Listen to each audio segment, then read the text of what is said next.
No black hats, just straight facts.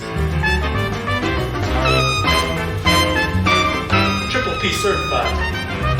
Listen, we can talk about odds all day. It doesn't matter what the odds are. It matters what's gonna happen.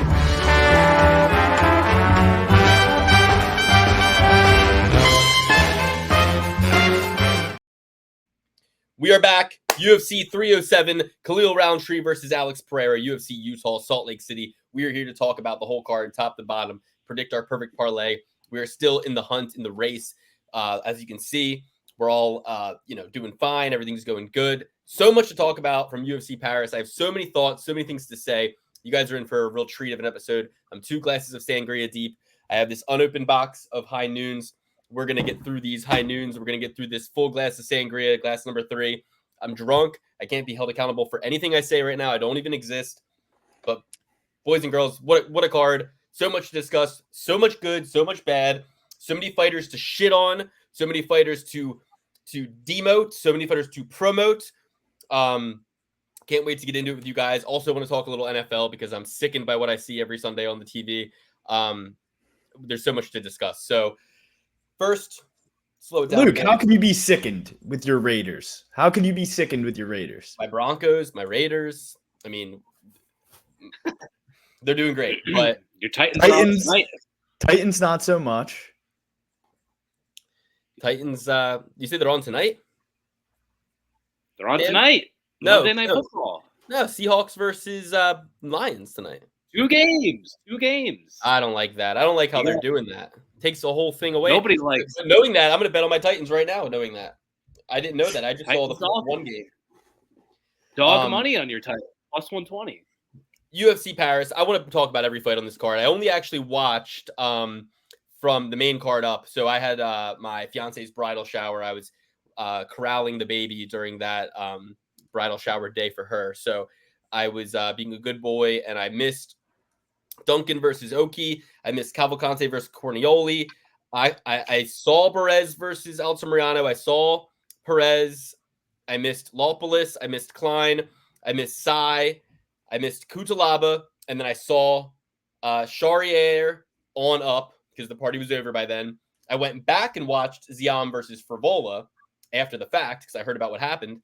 So I can talk about a lot of them. There's a lot I can't talk about. What were your guys? How were your weekends? How was your viewing experience? I didn't get to talk to you guys too much during the card. What were your high level thoughts, Dan? And how was your weekend? What did you get up to? Weekend was all right. Trying to live a cleaner lifestyle. So alcohol intake down, but morale is high. The card was pretty good. I think there were some pretty boring spots. I don't know. I heard people, they liked the card. I don't know. The Ziam knockout was pretty cool. Outside of that, I mean, I know, Alex, you were kind of chirping up this card, saying you were having a good time with it. I'd like to get your point of view on what was so exciting about. But, gotta say, Mets made the playoffs as of today. And one last note, RIP to a real one in our gambling space. The great Pete Rose died moments ago as of what? Today. Yeah, 83 years old. Legendary gambler, legendary baseball player, legendary athlete. And he never saw the Hall. Never saw the Hall. Not in his living memory, at least. So they better not fucking ever put him in then. If you let him die without going to the Hall, don't ever fucking put Pete Rose in. Here's to Pete. Charlie Hustle. To Pete Rose. To Pete Rose. Pete Rose, whom I named my daughter after. Pete. Yeah. Little Petey. So yeah, basically, I want to get your guys' thoughts on the early fights, but can I just say, here's my hot take. I'll come in guns blazing. I don't even care. I'm going to lose friends. I'm going to make enemies right here, right now. Even on my side of the country, I'm going to make some enemies right now. Ray Longo, he's getting up there with Tyson Chartier, man. Everybody has their day in the sun, their moments, but I think we got to put him out to pasture like Bill Belichick, because if you're sending guys in there like Matt Frivola, and that's what your product is, that's what you've trained, that's what he's doing, that's negligence. That's corporate negligence. That is should be held accountable to the fullest extent of the law. I mean, Matt Frevola took 75 concussions in that fight.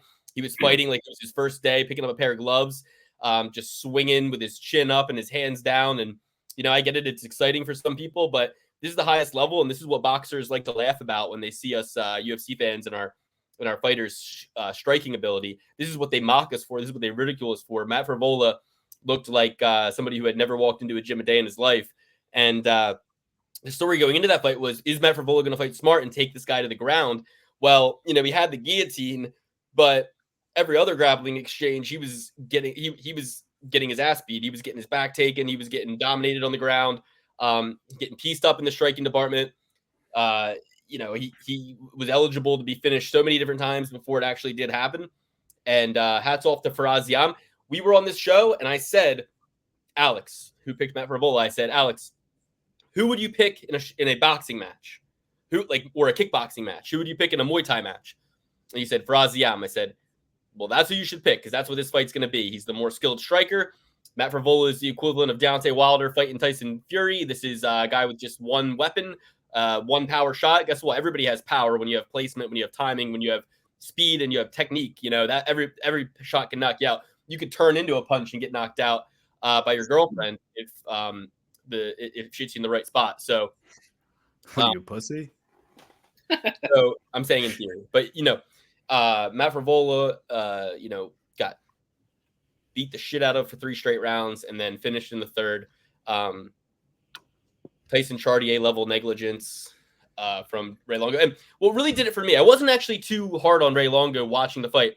It was watching Ray Longo get out of the cage and down the steps. Ray Longo can't walk down the stairs, and they have athletes listening to what this guy has to say. If you can't walk a flight of stairs, no one should take your opinion on anything athletic whatsoever. He's morbidly obese. I don't know. Okay. What about Freddie Roach? He can barely even do anything, really. I think a lot of these fighters don't really need coaches. A lot of these coaches are getting lucky. They're lucky these guys walked into their gym in the first place. They're lucky that these guys have the ability that they have. Fighting is like gambling, and a lot of these coaches are just getting lucky, I think. It has nothing to do with, my opinion, it has very little to do with the coaches in MMA. It has very little to do with the coaches in MMA. And if your coach can't do a 5-minute cardio kickboxing workout, maybe you should look into getting a coach that can. Maybe like the old days, you shouldn't be able to beat your coach up. Maybe your coach should be better than you, and that's why you should be going to him, because he's better than you and you want to aspire to be like him. I mean, I've never been under the tutelage of a coach who I could beat up, ever. I'm not Marcelo Garcia, not Miles Moffitt, not my wrestling coaches. Nobody who was teaching me how to do something was I better than. So I don't know why so many of these fighters allow these con artists to trick them into 10% of their purse and showing up every day and promoting their gym and letting them wrap a black belt around their waist. They're undeserving, and these coaches need to be, Ray Longo should be delivering pizzas like Mark Henry. He should be delivering pizzas. He's certainly eaten enough pizzas. He's a pizza expert. Get him and Dave Portnoy out there eating pizza. And this is coming from a guy who's had 2 large pizzas in 2 days. But I'm burning the calories, and my body needs. This is body by pizza, body by Taco Bell. Just look at this. Look at this. Ooh. Ooh. 22s, baby. I'm back in the gym. I'm on a 12-day streak at the gym. I'm throwing weights around now. I was thinking about it. I was like, I should get back into jiu-jitsu. And I was like, fuck do I need to do jiu-jitsu for? Nobody's taking me to the ground anyway, baby. I'm just going to be a fucking Hulk. So that's my 2 cents about Frevola. I have other hot takes. Yo, is everything good over there? You keep doing this weird mouth tick thing, that you've never ever done before in your life. Like every time you talk, you're doing like a. My lips are dry. My lips are really dry. You're doing like a Michael Bisping type of move while you're talking. Michael Bisping will go right in the middle of a sentence. I'm telling you, I've had 2 pizzas in the last 2 days, and my mouth is extremely dry. I'm very dehydrated. I've been drinking a lot. You should mix in some waters. I think I should. Reverse osmosis water. continue though. Give me your guys' thoughts. What else stands out from that card? Well, I mean, the blatantly obvious, Matty Bets was in the crowd. He had a Brazilian flag wrapped around him. The second I saw that, I knew that the main event was all but over for the Frenchman. Once I saw Matty Bets in there, boots on the ground, draped up in a Brazilian flag like a little cutie pie, and giving his boy Renato Moicano the support that he deserves, you know? How about let the boys play? And not once did I think during that fight, where's Schmitty? Not one time. So, if you watched the show last week, you may have heard me say that I picked Benoit Saint Denis. You may have heard me say that, right? I'm going to tell you what happened, and if you're a Patreon member, if you had access to the Open Bets sheet, the Google sheet that has all the bets that I'm putting in, if you were a Patreon member and had access to the Open Bets sheet, what you would have saw is that I changed my mind. So I was watching the fights. I'll take you guys through some of my parlays here that I posted. So even though I was at the bridal shower, I was keeping the Open Bet sheet updated. And let me just share my entire screen. Go to the right. Okay, so can you see this, guys? Yep.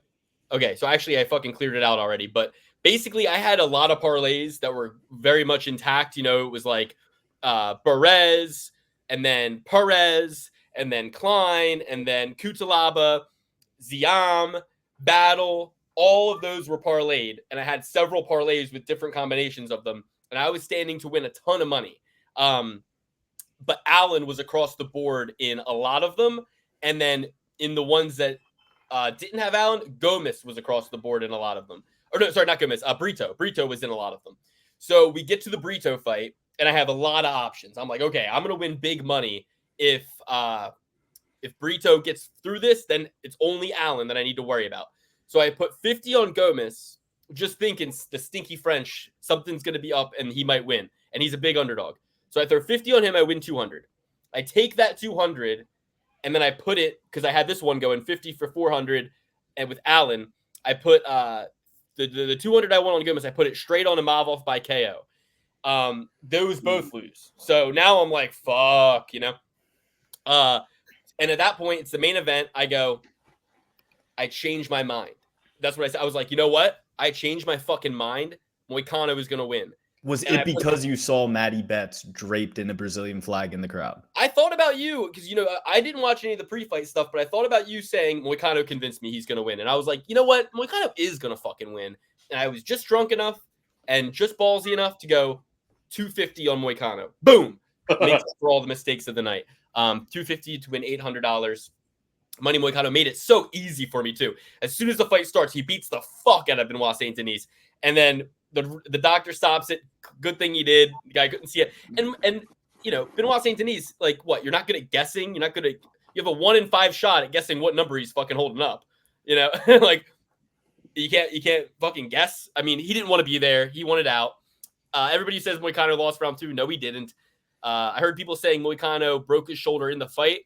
He didn't break his shoulder in the fight. That was objectively, the refs did give him, or the judges did give him round 2. But I agree. I do not think guess what? Round 1 was 10-7. So he was still down 2 rounds. He was still losing. You know what I mean? BSD, he's a stinker. He's got no heart. I didn't know how soft he was. He's soft. People are saying he's fraud checked. He absolutely is fraud checked. He couldn't even shrimp. I mean, talk about Matt Frivola looking like it's his first day walking in the gym. BSD is supposed to be a black belt. He doesn't even know how to shrimp. He doesn't even know how to get out of mount. That's what they teach you on your first fucking day. So BSD, you suck. And loser's attitude, too. I don't care what people say. He's like, it wasn't my night, and God has plans for everybody. Wrong think. Thoughts of a loser. You know who's a good loser? Losers. So he's a loser. The French are all losers. Even the winner, I mean, Fraziam, you know Fraziam wasn't born and raised in France. Like, was he? I don't know. I have no idea. But I think he was holding a French and maybe Turkish flag, but I'm not sure exactly which flag it was. But he did have a multicultural flag when he walked out. France is a bit of a melting pot these days. So And then let's say this. You know who's not a loser? Bryan Battle. I was going to say, we got to segue to some anti-French sentiment, some pro-American sentiment. Get a little Bryan Battle talking here. I actually pulled a lookie. I wasn't watching with the sound, so I totally missed out on the pre-fight antics, the post-fight antics. But somewhere along the line, I did catch what he was saying about being the butcher and say, I'm not going to lose to a fucking Frenchman and all that. Great stuff. Great promo. Great heel turn from Mr. Battle. And I'm expecting more of the same. It's going to be fun. He also was like, France is a dump. Da, da, da, da. It was awesome. And I mean, the best line of the night, though, had to be Renato Moicano on the post-fight show saying, they were like, so who is it that you really want next? And he's like, easy money, either Paddy Pimblett, because he's got the most followers, or Dan Hooker. You see Dan Hooker with a number 4 next to his name, you think that's like seeing a turtle in a tree. You think, how the fuck did he get there? Yeah. Someone put him there. That was hilarious. And he's like, I don't respect Dan Hooker. He's like, Paddy I respect because he has a lot of followers, and I respect that. Yeah, Bryan Battle was the man. Fraziam, the fucking man. Bryan Battle, he put the fucking kibosh on them real quick after Charrier came out with his French national anthem. His whole post-fight speech was corny. And then Bryan Battle. Gomes caught a robbery. But, dude, it's like I tell you guys every single time this guy fights, he is hot. He is a hot guy. He is the most handsome guy on the UFC roster. If Adelaide Bird is sitting there watching the fight and she sees William Gomes handsomer than all get out, and Joe Anderson Burrito's tree stump looking ass, which one is she going to vote for? Okay, come on, guys. Like, let's get real here. You can't expect somebody to ever pick Joe Anderson Burrito just by looking at him on anything. Okay, the guy's ugly. The guy's uglier than sin. And he didn't fight well. He didn't, he didn't respect Gomes enough. He didn't fight hard enough. He was too nonchalant for sure. But I love that, same with Kevin Jussier. It's like Kevin Jussier, French bitch. You know what I mean?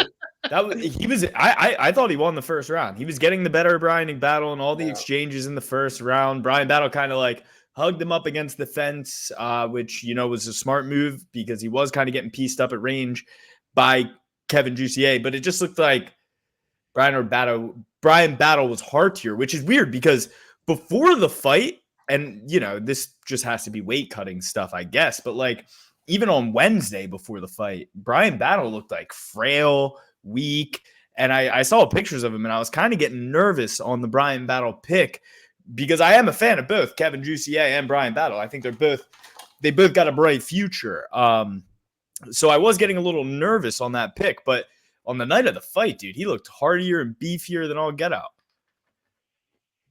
Yeah, well, I mean, by the middle point in round 2, Bryan Battle had doubled him up in significant strikes, both thrown and landed. So I don't know what people are. I mean, like, yeah, round 1 was kind of close, but it doesn't matter, He melted Jussier. I thought you were from City Kickboxing. What do you guys do over there if not kickboxing? You're getting the shit kicked out of you.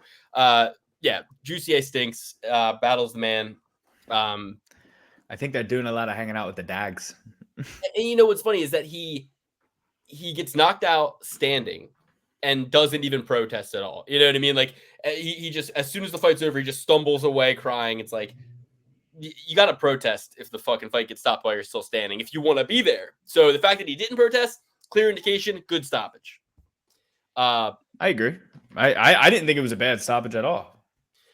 Dumbass of the night, dumbass of the year, perennial dumbass of the UFC middleweight division, Brandon Allen, fought like shit, can't shoot a takedown to save his life. People from Louisiana don't know any wrestling. When I was Daniel in high school, Cormier. Yeah, but yeah, okay. That's crazy. How is he from Louisiana and went to the Olympics? That's insane if you think about it. If you really think about it. On you now. That's crazy. That's crazy. As DC would say, that's so crazy.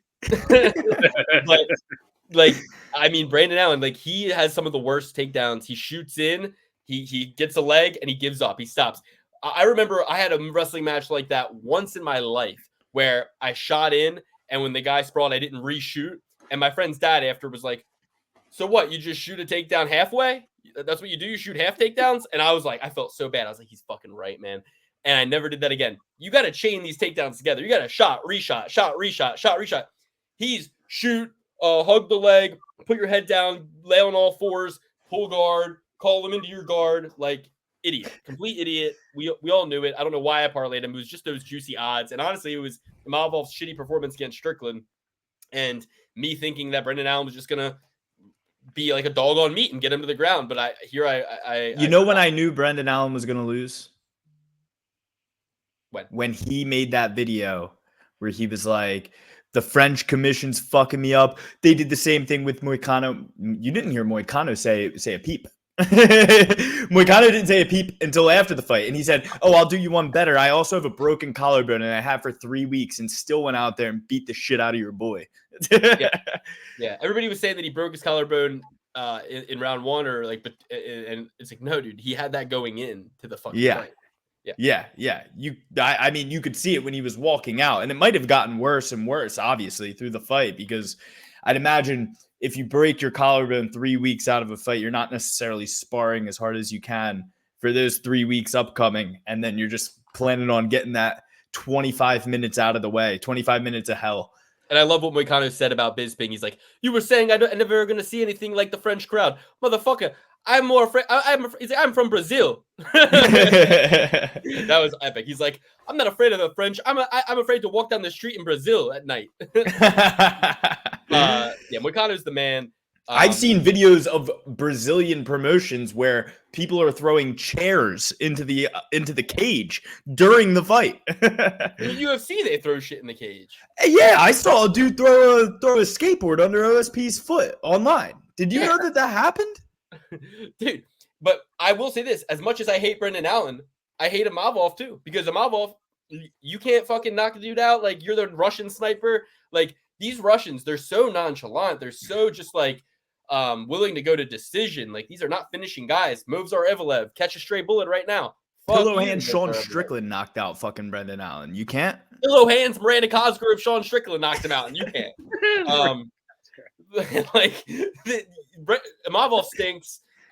Brendan Allen stinks. All right, so here's the cut list for this week: cut Benoit Saint Denis, cut Brendan Allen, cut Imavov, cut Kevin Jussier, cut Gabriel Miranda, sign Kutalaba on a lifetime deal now because he's just hitting his stride.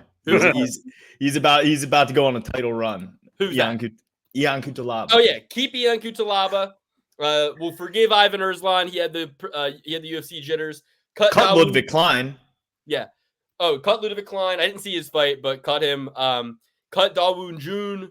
Cut Taylor Lapalus and Vince Marias. Cut Daria Zelenidis-Kuskova. And gotta keep Aylin Perez though. Aylin Perez, double her pay. And Cornioli and Cavalcante, cut them both. No, we need Cornioli because ravioli, give me the Cornioli. We need to have that in our bag for the future. No Mason Barber. What do you guys think about these fights? I mean, we can kind of wrap up this card a little bit, I guess. I had some more thoughts, I think, but it's funny that Bryan Battle comes out to ball so hard, motherfuckers want to find me, and then they do find him. That was ironic. Like, they do try to find, but then they're not going to get the money because he's already back in America. So it's like, but first they got to find me, you know? So it actually all kind of syncs up really well. For flipping the bird. And wait, he got a performance bonus. We swear in America, we say, pardon my French. And yet they're mad about a swear finger, you know? It's like, titties out in France. They're a very sex positive place. I mean, you saw the Olympics. I don't need to say, I'm surprised nobody brought that up night of. I'm sure they were probably warned. And every one of those French people cheer when Moicano shits on their government. So it's like, why don't you guys do something about it? Like, what? Hey, you're all in a room. You got 60,000 of you in this arena drunk. I mean, should we have a beer hall? I shouldn't say that. But, Well, I mean, they are known for revolting themselves. So they've had a couple of revolutions there. You know? Have a little French Revolution. Have you ever seen Les Mis? Jeez Louise. They're out there letting you eat cake, France. Yeah, no, Europe is fucked. You were just there, Alex. Was where you were in Europe? Yanni the Greek. I went to your hood. Nobody knew you. Johnny the Greek. Yeah, I was in Greece, as you can see. I mean, things are different now. Things are different now. As you can tell. I'm a bit of a European bad boy. You already knew I was the Euro Under King. I walked in, Luke. Flower petals at my feet the second I touched down. They said, "The king hath arrived." I said, "Ladies and gentlemen, please, no more petals. I'm going to a wedding. If the bride sees this, she'll be sick." That's amazing. Yeah, I'm glad that you were treated with the reverence you deserve as the Euro Under King. And what were your thoughts? I mean, was it a shithole? Like, was it? I mean, it was nice, I'm sure. No, it was gorgeous. Greece was nice. Greece was nice. Yeah, I mean, you know, there's a few rough Grecians out there, but most of them are just drunk soccer hooligans. I mean, you will find more. You could throw a rock and hit a drunk soccer hooligan in Greece, like anywhere. You walk around, all you hear is "Oh, and that's all you hear. I mean, that just reminds you when you're in Philadelphia, you can barely understand those idiots either. So it's like, and they're speaking English. You're right, but for some reason, the people in Philadelphia with guns seem more safe than these idiots from England. Like, I don't know. At least I know what I'm getting from Philly. I'm just quick, bang, dead. I'm not getting acid shoved on my face. I'm not getting stabbed. I'm not getting any of that crazy bioterrorism, biochemical warfare. Nothing like that in the streets of Philadelphia, unless you go to K&A, of course.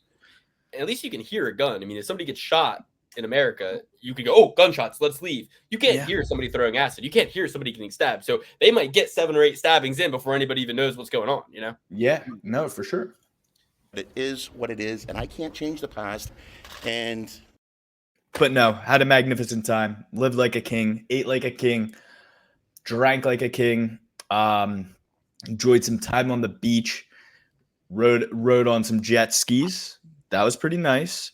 I really wanted to wakeboard, but you know, after you hit the Russian jig, is that what that dance is called with the star? I don't know. You know, when you go on your heels, star, opa. I don't know.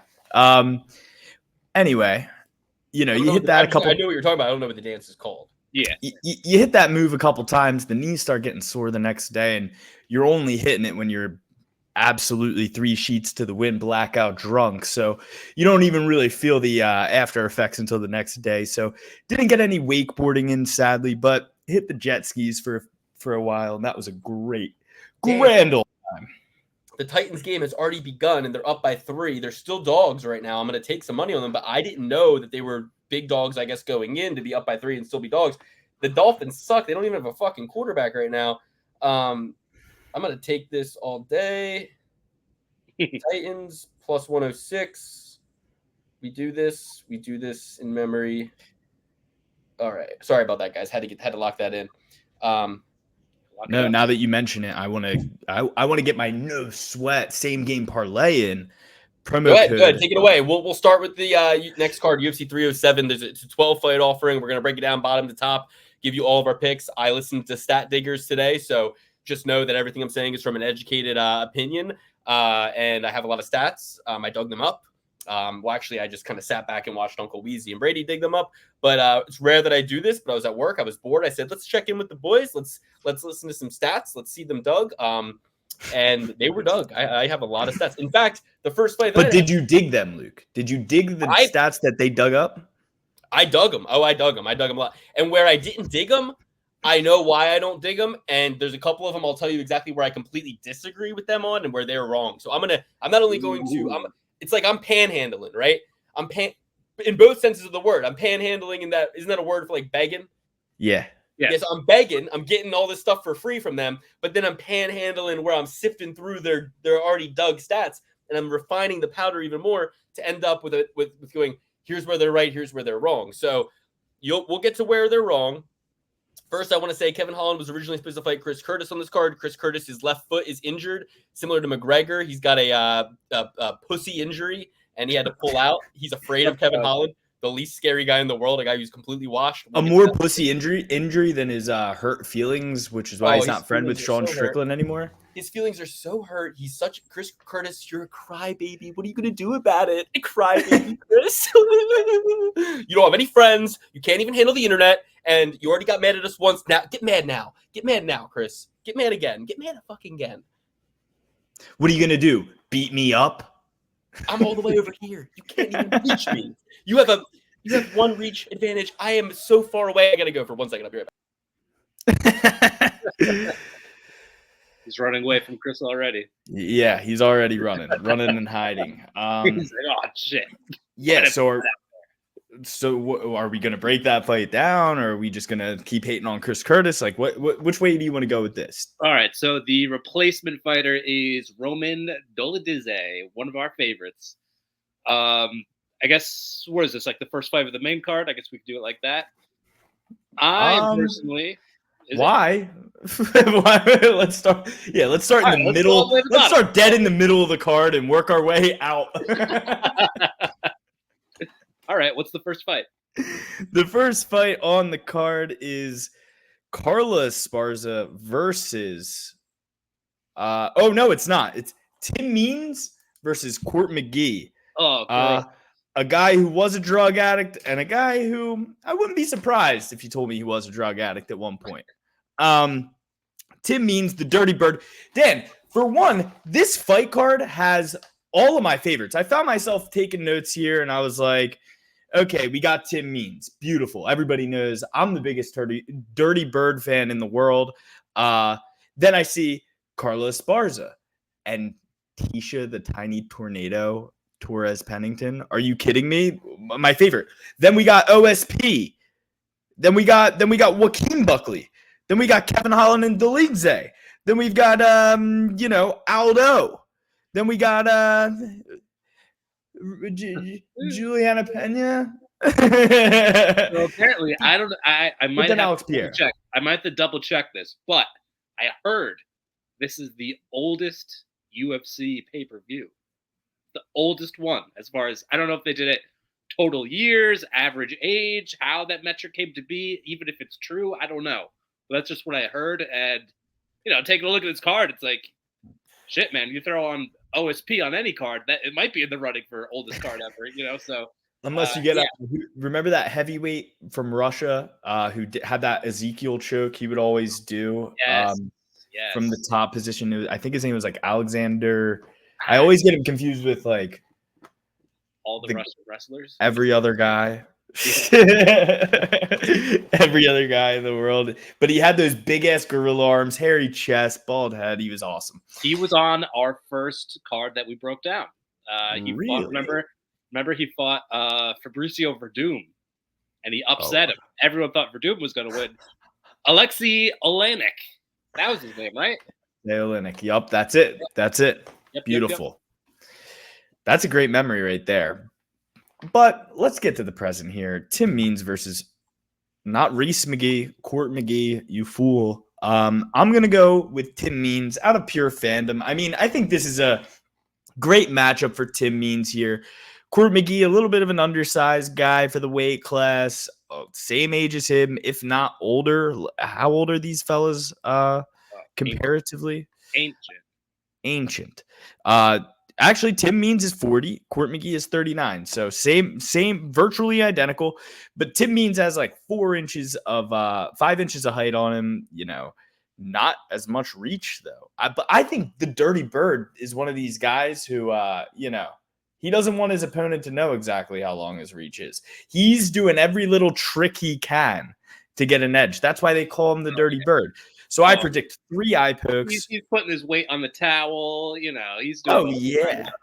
Oh yeah. He's gonna eye poke him 3 times, grab the fence twice, kick him in the balls 4 times, and he's gonna find his way to knocking out Court McGee in any round he wants. He's way bigger, way stronger, and I think he might be a little bit more durable than Court McGee, which is crazy to say because I mean the guy died. Yeah, I mean, Court McGee notoriously only knocked out 1 time in his career. His entire career, he's got like 900 fights. Who was that knockout? Who knocked him out? It was relatively recent. Whatever. Forget about it. Oh, wait. Philly guy. Sean guy. Brady. No, not Sean Brady. Jeremiah Wells. Yes. So, first off, this fight is gross. I mean, this is the definition of a gross fight, gross to bet on in every way possible. I guess I'll go with Tim Means. I feel like the gas tank, which used to be the ultimate weapon for Mr. McGee, is running dry a little bit. He's running the gas tank is drying up. So that combining with the chin's got to be going. I mean, you could say it's just a one-off with the Wells knockout, but his chin's got to be going. Not that Means is really going to be a knockout artist in there, but I don't know. I'm just going to take the longer, rangier fighter, probably better technique striking-wise. I don't think what's his face, Marcus McGee, whatever his name is, I don't think he wants to be wrestling at this age. So I think it's going to be a stand-up fight, and in that regards, I'm going to go with the Dirty Bird, Tim Means. 80 years between these two guys. 85 professional fights between these two guys. 44 UFC fights between these two guys since 2013. 500 minutes of shared octagon time since 2013. 10 hours of total fight time between these two guys. They should have rang up Vitor and saw what he was doing for this card. Because, I mean, if they're calling in all the old heads, you might as well get Vitor Belfort in there. Get him on all the juice in the world. Get Vitor in. And that was all from Stat Diggers. I want to let you guys know that was all from Uncle Weezy. That was from Stat Diggers. Listen, I'm going with not betting this fight, but I will take Tim Means as my official pick. I think that he's looked more impressive lately against kind of better competition. I think that Court McGee is he's never finished a fight in the UFC except I think one.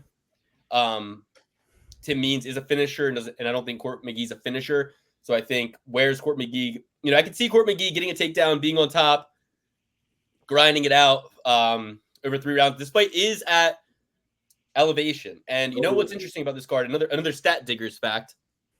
The over-unders in this, over 2.5, etc., juice to the fucking tits. Minus 220, minus 250 for overs.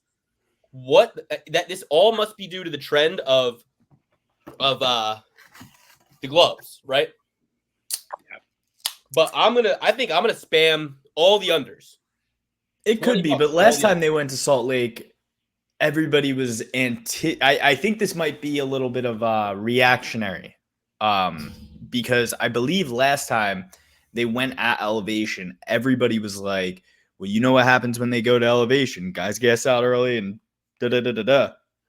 And it probably reflected on that one, but every fight on that card went to decision, I think. If I remember correctly, like almost every single one of those fights went to decision, and all the fighters were in a lot better condition. But, there is something to say about elevation and impacting a finish. Do you think that impacts it to make it happen sooner or less likely to happen? Yes, the fight gets more sloppy, but if both fighters are fighting more sloppy, they're both less likely to get a knockout unless it's like something fluky, and they're a lot less likely to grind somebody out on the ground and get a submission that way. So I think that the reflection of the elevation is that people are less inclined to grapple because they're going to get a little bit more tired. But when they do grapple, the fight will turn into just like a sloppy, like it'll turn into Brendan Allen going into the second and third round in this last weekend. They're more inclined to pace themselves. That's fair. I had a deep conversation with Steven Seagal last time I was in Dubai. So yeah, do we triple certified Tim Means? Yes, sir. I have a lot of stuff I want to reference too. I mean, I have some like screenshots of comments. Tyson Chartier was popping off in the comments. And I wanted to talk about that. Our comments? No, not our comments. Just I saw this little blue check mark in the comments, and I was like, "Oh, Tyson Chartier's got something to say." I thought you were hiding under a fucking rock after my accusations on you. The accusations that you can beat the shit out of him. Those were the accusations you accused him. I don't know, Alex. He's a 2nd-degree black belt. We know how much that means when you're overweight and a fucking dad. Old ass boomer dad teaching people to take 500 head strikes to the fucking head. Sign on the door of the Boston Cartel gym. Sign on the door. It says, "Head movement and striking defense need not apply." We will teach you how to take a beat down and have people say how tough you are after, and end up with Velcro shoes shaking like Marty J. Fox and Frankie Edgar by the time you're fucking. Do you think that they're like sincerely confused when they get into the fight? Because they're like, wait, but this works on everybody else in the gym. But it's because not only do you not know defense, they also don't. So every time you're punching, you're landing clean, flush, amazing shots. And then you get into the fight and you're like, whoa, what are his hands doing there? Sad story, sad cases. So, all right. We all trophy certified Tim Means. Yes. Yep. All right, moving on to fight number 2 of this. The virtually identical matchup of the night. A fight that it feels like it's happened 45 times. I mean, it feels like these guys have fought each other like 3 or 4 times by now. I think they have fought at least once. Speaking of a fight that feels like it's happened again and again and again, Ovin St. Preux versus Ryan Spann, a fight that was booked. I thought it happened, but it didn't happen. It got moved to this card. 27-17 Ovin St. Preux, 21-10 Ryan Spann. The second fight in a row where both fighters have double-digit losses. No offense to Means and McGee, but facts are facts. Ovin St. Preux versus Ryan Spann. You know, Ryan Spann, at the very least, I think he wins this fight. I think he gets a finish early. I think that the first time I booked it, the first time I wanted it, I kind of was leaning OSP. I don't care. I think a younger OSP does Ryan Spann up nice, beats the shit out of him, but 41-year-old OSP, not so convinced. So give me Ryan Spann, a little bit faster, a little bit more. I won't say more athletic. He's not more athletic. Ovin St. Preux played college football. He is the more athletic guy. But he's Division 41. I, Tennessee. Yeah, he's 41. Volunteers are on a roll too, baby. That might be a sign. You know, we're all about the signs on this show. Volunteers undefeated, flying high. OSP known to spoil the party. Oh yeah. Well, this is what I'm going to stay off of. There's 12 fights to pick from. I'm not going to pick these first 2 as, you know, my core money-winning opportunities, but I will take Ryan Spann. It is with no confidence that I'm doing this. You know, official. I kind of want to officially pick OSP, but I'm not going to. I'm going to officially pick Ryan Spann, and I'm going to hope OSP wins. Fair play. I'm going to go back to my original pick. I did kind of tease it out that maybe we might have an OSP sighting. Gotta stick with my guns here. Go with Ryan Spann. Like Luke said, at this point in time, Ryan Spann, a lot more athletic, faster, maybe not as probably a wash in the power department, but way faster on the feet. Ryan Spann is. Might there be a submission play here on either side? Really, both are liable to crank out a sub here. I don't know. I'm gonna go with Spann. It's kind of gross. He's probably gonna be like minus 400 by the time the fight starts, but that's the chalk I'm gonna have to eat. Yeah, I mean, OSP is by far a way better fighter, athlete, and person, as far as I've heard. And I haven't heard anything about either of these guys personally. But from what I've heard, Ryan Spann is no OSP. But, you know, you got to look at it for what it is. OSP is older, wiser, better. But he's not as fast. He's not as strong as he used to be. And Ryan Spann is a lot younger. Not that much younger, actually, right? It's only like 4 years, 5 years.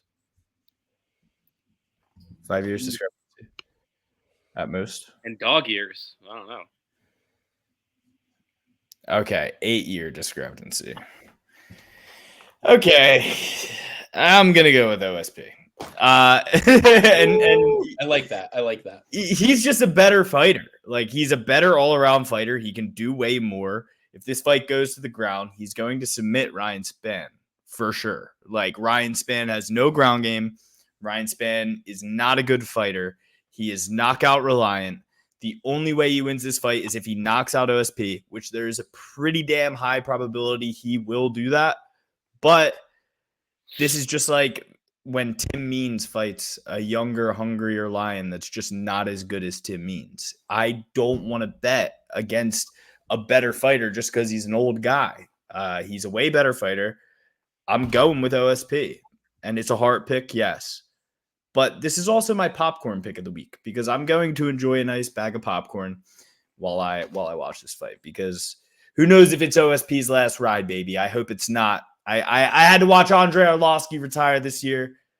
Where the fuck was his B-roll? You force him into retirement. Michelle Waterson gets a fucking 5-minute B-roll. Never a champion, never fought for a championship. Her biggest claim to fame is that she was 2 fights away from fighting from a championship. Get the fuck out of here. Michelle Waterson sucks. She's not even on the desk. She doesn't even work the fucking desk. It's not even like, Alan Joban, we're like, okay, you're just dick riding your coworker, whatever. You're clapping it up for the guy who never hit quota once, who's going on to a different company. Good. Whatever. But, we're going to sit here and act like Michelle Waterson's all this, but not give Andrei Arlovski a fucking pat on the back, not give him a speech, not let him take his gloves off in the octagon, and not even give him a video where you go through the fact that he was like the first heavyweight or the second heavyweight champion in UFC history and all that shit. Go fuck yourself. It's bullshit. Yeah, no, I completely agree. And also tested himself outside the UFC, fighting the best competition that he possibly could. At every turn. Okay, so one of us will take OSP, Alex. 2 of us will take Spann. I kind of think it looks like the other fights we've seen where OSP's gotten knocked out, like the Felipe Lins fight comes to mind. Yeah, he's going to get knocked out. Like, I think Spann just swarms him with speed. I think neither one of them want to go 3 rounds at elevation, and Spann just storms them early, connects with them, maybe even a standing TKO against the cage is kind of what I see. But that's kind of how I see it. Oh my gosh, I hope so. I hope that's exactly what happens. Spann goes in for it real crazy.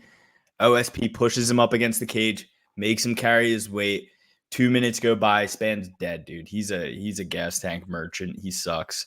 He really does suck. And there's a lot of people on this card that suck. Like, I tried to take notes for this, and it's like, I know so many of these fighters on this card so well, and I know the bad ones. I know the good ones. Some guys, I'm like, he is so good, he's obviously going to win. The other guy, I'm like, this guy is so bad, I have to bet on the other guy. But, sometimes I don't know who coined the phrase, but you don't fade a bad fighter with a worse fighter. Yeah, exactly. Next, we got we didn't break down Carlos Esparza versus Tisha Torres, but that's before that. Well, no, not in my Tapology. You might need to refresh your page. I have it as me. I'm on the UFC. I'm on the official site. I'm only listening to what the UFC is saying they're going to put the card in the order for. They updated even less than Tapology. Carlos Esparza, Tisha Pennington, Tisha Torres, aka we just Tiny talked about Tornado. When the boys have double-digit losses, I say these guys got girls' records. These girls don't have double-digit losses, but they both have 7 losses, and they both have 11 wins by decision. So, I mean, it's going to be a boring-ass fight. I kind of have a sneaking suspicion that Pennington submits Esparza, though. I will say this. I'm just going to say this. That's my sneaking suspicion. My obvious, think with your head, Luke, is Pennington by decision. But either way, I hear this could be Carlos Esparza's retirement fight. She had the most boring title fight win of all time. Who said? I just had it. I've heard it through the grapevine. Believe it or not, reveal your sources. Believe it or not, it's been 2 years almost since Carlos Esparza fought. I mean, she won against Rose in the most boring fight of all time. And it's crazy that this fight has so many lady fights on it, because it's like, it would be like if you were watching playoff football weekend and then they subbed in women's football in between the games and you had to watch it. But this is even worse than that, because it's not even in between games. It'd be like if they subbed it in between quarters or in between downs, I I don't even know what the equivalent would be. Like, our league is the only league where we have to fucking suffer through this shit of watching fucking girls field hockey in the middle of like good, competition. But we got. And you know who you credit that to, Luke? All of the motherfuckers who whined and cried when Dana White said, "I'll never put ladies in the UFC," and then they were like, Ariel Hawani was like, "But what about Ronda Rousey, Dana White? Please, you must put Ronda Rousey in there, please." And now Dana's like the biggest advocate for these girl fighters too. And it's like when Dana said that, I was like, "Who's asking you to?" I'm like, "Who's asking you to, Dana?" Call me old fashioned. I'm just old fashioned. I'm just like Nick Diaz. I'm just old fashioned. I like a split decision win against Tabitha or loss against Tabitha Ricci. I like a split decision loss against Mackenzie Dern, especially when she's in the midst of having a kid and stuff. Now, she's fought Luke, more recently. one commonality with those two girls, though, before sorry to interrupt. Brazilian. They don't have wrestling. They have no wrestling. No wrestling, Poha. No wrestling. Carlos Esparza was on her high school wrestling team. Yeah, but that's the first thing to go. Your takedown's the first thing to go. When you're old, as you get older, your takedown's the first thing to go. She's so good at wrestling. Why didn't she take Rose down? She's so good at wrestling. Why didn't she take Weili's? Why'd she get crucifixed by Weili Zhang from China? So it's like, well, there's fundamental differences in Weili Zhang's body and Carlos Esparza's body. And the Tiny Tornado, there's fundamental differences in her body too. That she is stacked. Normally I would fade a mom. Normally I would fade a husband and wife team fighting on the same card. But in Tisha Torres' case, I'm going to say Raquel getting the fucking win for the title only motivated her. Her being on back-to-back split decision losses is only going to motivate her. The fact that Carlos Esparza is thinking about retiring, hasn't fought in 2 years. She's already got a foot out the door. She's done. I can't stand that gym she trains at, the Akanama gym or whatever it's called. Alex Perez is the only other fucking star they have out of that gym. Turbo. No, I'm going Torres all the way. Torres all day. Torres all night. I think Torres fucking steamrolls her, beats her everywhere. You asked me for my opinion. You're here for my opinion. That's my opinion. Tisha Pennington. And the fight is lined. Torres is minus 180 on Tapology. I mean, I feel the fight probably narrows, but this is one where I can make a case for the over. But honestly, if Carlos Esparza's got a foot out the door, I think. Oh, is it? Is it one you can make a case for the over? Yeah. If there's a fucking fight in the world that you can guarantee is going to decision, that's why it won't. That's why it won't. 22 decisions between the two. 22 decisions between the two of them, right? I'm gonna look like Dana White after the fucking Derek Lewis versus Francis Ngannou fight. I'm gonna be like, well, what the hell happened there? Who'd have thought? So Torres for me. What do you guys think? I'm gonna go with a draw. Cool. How? And How? One of them gets kicked in the groin? I just think like there's no way to differentiate which one of these two fighters is better. And they could fight for 100 minutes straight, and I don't think anybody will be able to be like, yeah, that one's winning. Like I feel like it's just going to be one of those things, where a lot of punch in the air, a lot of takedown attempts from both sides, I think, and a lot of looking at each other. But honestly, I'm taking the piss, mate. I love both of these girls. They're actually two of my favorite female fighters in the UFC. Probably definitely in my top 20 favorite female fighters to ever fight in the UFC. Okay, I'll say that. Love both of these ladies. Tisha Torres, one of my favorites. She always gets it done unless she loses split decision. But what she does do is she always wins close and she always loses close. Same thing with Carlos Esparza. I think that this is just going to be one of those weird fights, and it's going to end up being a draw. I don't know exactly how it's going to happen, but it's going to be a draw. If I had to lean one way, I'd go Esparza because she's got better wrestling. But, Pennington has the grit, determination, more. Neither of these ladies are the most attractive girls in the world, but, one is very, very muscular, and like she looks like Sean Shirk. And the other one, the beautiful Tisha Torres, looks like Sean Shirk, neck down. And then, you know, we got a Cookie Monster, self-proclaimed Cookie Monster. And we had a self-proclaimed Cookie Monster on this show. I'm the Cookie Monster. You're taking everything I worked for, Carla. I'm gonna fight your fucking ass. All right, Dan. Yeah, I'm gonna rock with Tisha Pennington here. I think if it does go to wrestling, I think, you know, she would have the slight advantage there. I think she's, you know, meaner, looking to inflict damage more than Carla, who's, you know, just looking to get into wrestling matches pretty much. So I just see advantages all over the place. I'm going Tisha Pennington grounded pound finish. This is just like you guys said. Of course it's going to decision. No, it's not. Grounded pound finish, Tisha Pennington. I think she ground and pounds her, turns into a choke, gets her a naked choke. That's what I see. So now listen to this, guys. Now listen to this. The obvious thing that is 100% going to happen is the minority on the podcast right now. I am the only one saying that this fight is 100% going to decision. And I'm 90% sure it will end in draw.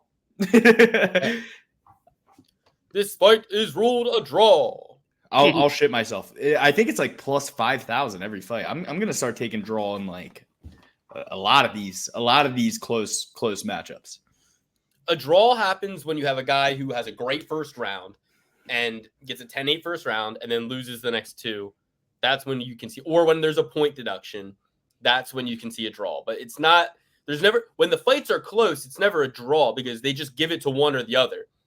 I think a 9-9 round or a 10-10 round is like an option, but you'll never see them go with that option ever. And if one does, maybe, but the other two won't, right? So, but I would like to see that more often. I would really like to see the refs at the end of the judges at the end of one round where it's close, where you have, for example, like sometimes I watch a round and I go, I don't know how to score that one because one guy had 3.5 minutes of ground control time transitioning to different positions and going for submissions and landing shots on the ground, but he got up and got dropped. So I'm like, if we're going kickboxing rules, which this isn't kickboxing, if you get dropped, that's a 10-8.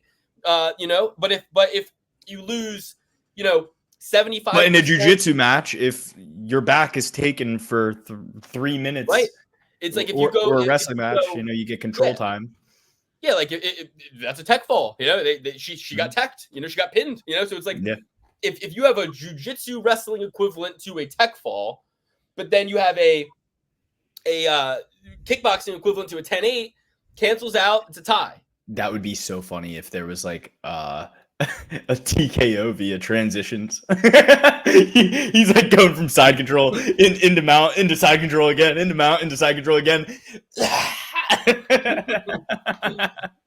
Yeah, just getting back points. Yeah.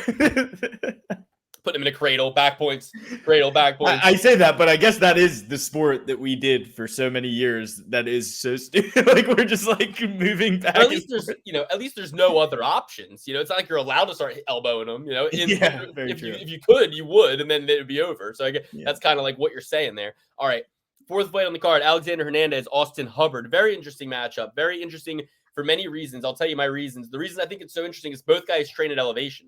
So I don't believe either. I think who? Both guys are they train at elevation. So Alex Hernandez, although from Texas, very flat. The rain in Maine falls mainly on the plain. He trains with Marc Montoya in Colorado. Austin Thud Hubbard lives in Denver, trains in elevation fight team. So my big thing is I'm going to keep it simple. This is a very hard fight to call. Both guys have strengths in certain areas. Hard to call. I'm going to keep it simple. Trevor Whitman versus Marc Montoya. I respect Marc Montoya. I don't respect Trevor Whitman. I'm going with Marc Montoya's guy, Alex Hernandez. Marc Montoya beat cancer. Trevor Whitman looks like he has cancer. That's a little controversial. It's a bad joke, but That's fucking illegal. But Trevor Whitman looks like Trevor Whitman looks like the guy on the fucking Oblongs or whatever that show is. He looks sickly. He's got his little sewing kit. All his fighters getting KO'd stiff. Usman getting KO'd stiff. Gaethje getting KO'd stiff. He doesn't know those are the guys he's spending the most time with. So Austin Hubbard, he's lucky if he doesn't even fucking see Trevor Whitman in that gym. Trevor's in the back with his sewing kit, feeling all bitter that they didn't use his gloves. You know, I'm going with fucking who did I say? Alex Hernandez. Interesting. So this fight, you are right. The UFC does not update their website nearly enough. This fight was not on the UFC listings. They're too busy making posters and calling for hotel bookings and shit at the UFC headquarters. They're not worried about the fucking website. Yeah, they see how much numbers their website gets. You know what I mean? And they're like, compared to the rest of our business, this is a low percentage of our business. Tapology, that's their only business. You see the ads they're running. They're like, we need money. We have to be accurate. You know? So who was the short notice? I believe. Okay. Oh, it was Hernandez. So Thud Hubbard had a fight booked. They didn't announce who it was, but he knew he was fighting on this card. And then Hernandez came in a little bit later But to me, you know, Hubbard is kind of a win one, lose one kind of fighter, whereas Hernandez is a lose two, win one kind of fighter. He just lost two. This is the one he wins. Yeah, I'm gonna go with Austin Hubbard. And for no other reason that he's just too dumb for his own good. Alex Hernandez is I feel like he's one of these guys where if like it doesn't go 100% right for him, he just starts like falling apart in there. Game plan falls apart. And yeah, Luke, he might be training at elevation, but the biggest fucking problem in his game, his entire career, has been his gas tank. And it still hasn't changed. His gas tank still isn't there. He has an adrenaline dump after the first round every time. Maybe it went a little deeper into some of the more recent fights, but he still gasses out and he still ends up getting finished or looking so bad in the last two rounds, they lose a decision. I'm going to go with Thud Hubbard. He's going to be there. He doesn't have any. Hernandez, we're seeing an upward trajectory. We're seeing a growth. We're seeing a maturity. Where? What? A mental maturity. A mental maturity. We're seeing a mental maturity. No. We're not seeing any mental maturity. We're seeing copious amounts of cope. And that's all we're seeing. We're seeing a guy who got served one of the biggest slices of humble pie in the sport have to come back hat in hand, and instead of coming back like Sean O'Malley and saying, I didn't lose that, fuck you. Yo, go fuck yourself. I'm actually still the fucking man. He's like, I was just a young dumb kid and now I'm an adult and now I know that somebody is gonna send me to pasture soon. Because you aren't. Donald Cerrone is still fighting people in parking lots of Buffalo Wild Wings, in parking lots of Texas Roadhouses. Cerrone's admittedly on steroids now and got a hair transplant. Confidence through the roof now. I mean, he was doing that when he wasn't on steroids. He was kicking people in the head at boating lots and all that jazz. Donald Cerrone is a madman. Okay, and he's not going to change. He's never going to change. That's why he wants to fight at 50 years old. You know what I'm saying? Alex Hernandez is an athlete. He's not a fighter. Not a fighter at all. He's going to lose this fight. Austin Hubbard is a fighter, not an athlete. Sometimes the athlete will get the win over the fighter, but not in this case, not at elevation. Fuck the fact that he's been training at elevation. He can go back down to sea level and still gas out in the first round like he does every single fucking time. It's going to be magnified times 10 or look like the same thing because it might be a mental weakness that he gasses out in the second round every time because he's been training at elevation. Can I just say this? The pedigree of Hernandez is unquestionable. He knocks out Beneil Dariush in 42 seconds to get into the UFC on a debut, then backs it up with a decision win against Olivier Aubin-Mercier, who was 11-2 at the time and is 21-5 right now, riding a massive PFL, riding a massive win streak as a millionaire who beating people in the PFL. Then he gets served humble pie by Donald Cerrone, but comes back less than a year later, 7 months later, comes back, gets a decision against old head 23-6 Francisco Trinaldo. Then he gets knocked out by Drew Dober. Fair enough. Happens when you fucking get in a firefight with Drew Dober. Happens to the best of them. Chris Grutzmacher knocks him out in round 1. Loses to Thiago Moises. A decision. Thiago Moises is Renato Moicano's friend. Mike Breeden knocks him out in the first round. Loses to Renato Moicano by submissions. Yeah, duh. Loses to Billy Quarantillo in a fucking slug fight. A slug match. Then gets a decision win against Jim Miller. Whatever, probably should have finished him. But hey, what's his name? Had his face half hanging off of his fucking face at UFC 300. He didn't finish him. Loses a decision to BLJ. Again, happens to the best of us. Split decision against Damon Jackson. 22-6 Damon Jackson. Now he's fighting 16-7 Austin Hubbard. This is a matchup against a guy his own size, his own size, but not his own pedigree. Austin Hubbard, his best fucking win his best win. Split decision against Roosevelt Roberts. Decision against Julian Lane, not even in the UFC.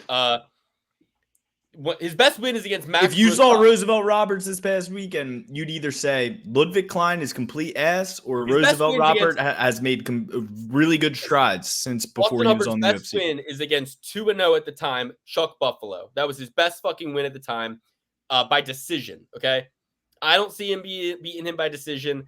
I see him getting finished by Alex Hernandez or losing a decision to Alex Hernandez. That's just what I see. Hey, fair enough. Dan, what do you see? I see a sloppy split decision. Both guys are trying to lose. I'll take Hernandez. I think he's got a little bit more pop. Maybe a little bit more quit, though, which definitely worries me. I mean, anytime you're placing any money on Alex Hernandez, you got to be clenching your butt cheeks a little bit. Not for the first 5 minutes. For the first 5 minutes, you look like the smartest dude in the room. Yeah, I mean, when he's fresh, he's got some speed. He's athletic, obviously, super strong. But I don't know. I guess what it comes down to is he does have a little bit of wrestling. Austin Hubbard, I think, has a lot more wrestling upside. But when it comes to striking, it's like, what does Austin Hubbard do? Like, maybe I got to do some more tape study. But in my mind, I'm like, have I even seen Austin Hubbard throw a punch? I don't even think so. Like, Alex Hernandez, at least he's throwing punches out there. Austin Hubbard, he's just trying to grind you up against the fence, pause, and try to take you down. Yeah, let's go with Hernandez here, but not clinching the butt cheeks for sure. Okay. My next fight, favorite one on the card. Absolute favorite one on the card in terms of betting. Biggest value, biggest thing. Ihor Pereira is going to fucking destroy Cesar Almeida. He's going to make this look like a fucking bloodbath. I'm taking Ihor Pereira. He's fought way better competition, 27 fights to 6. Cesar Almeida only tasted defeat one time, and that was in his last fight. It was against Roman Kopylov. Roman Kopylov is really good, is really fucking good, and I really do respect him, and it was a split decision. But we saw holes in Roman Kopylov's game when he fought Alex Hernandez. I thought he was going to beat Alex Hernandez. He did not. He lost to Alex Hernandez, and he got finished. Or sorry, Anthony Hernandez. I'm going with fucking Ihor Pereira here. You got a 5-3 guy in the UFC, sure, that's good, but a 1-1 guy in the UFC versus a 5-3 guy in the UFC. Ihor Pereira is he's what am I fucking? That was Anthony Fluffy Hernandez's record. Pereira is 2-4 in the UFC, but those losses are to Nikolai Negumereanu, his debut off the Contender Series, Olberg, Balato, who he was doing better in round 1. And there was more justification for a stoppage in round 1. And I bet on Balato in that fight. But by finish too.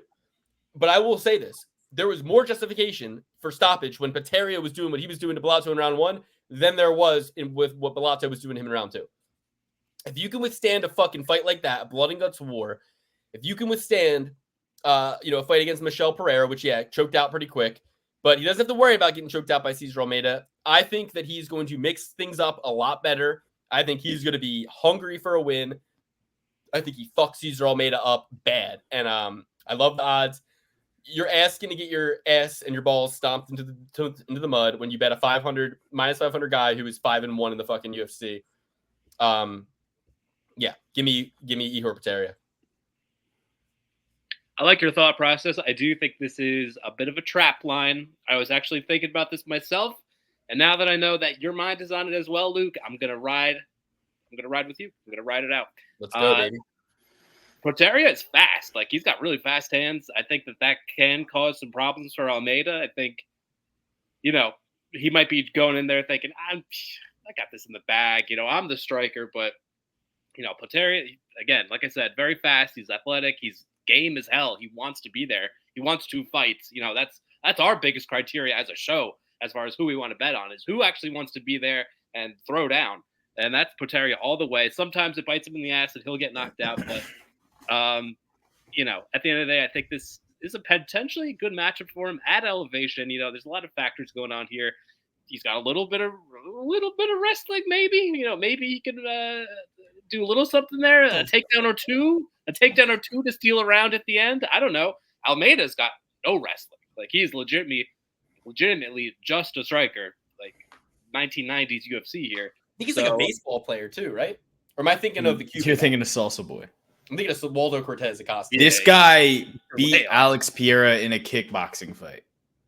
He's 1-2 against Alex Pereira. This ain't a kickboxing fight. Fair enough. I mean, listen, this ain't a kickboxing fight. Hold on, guys.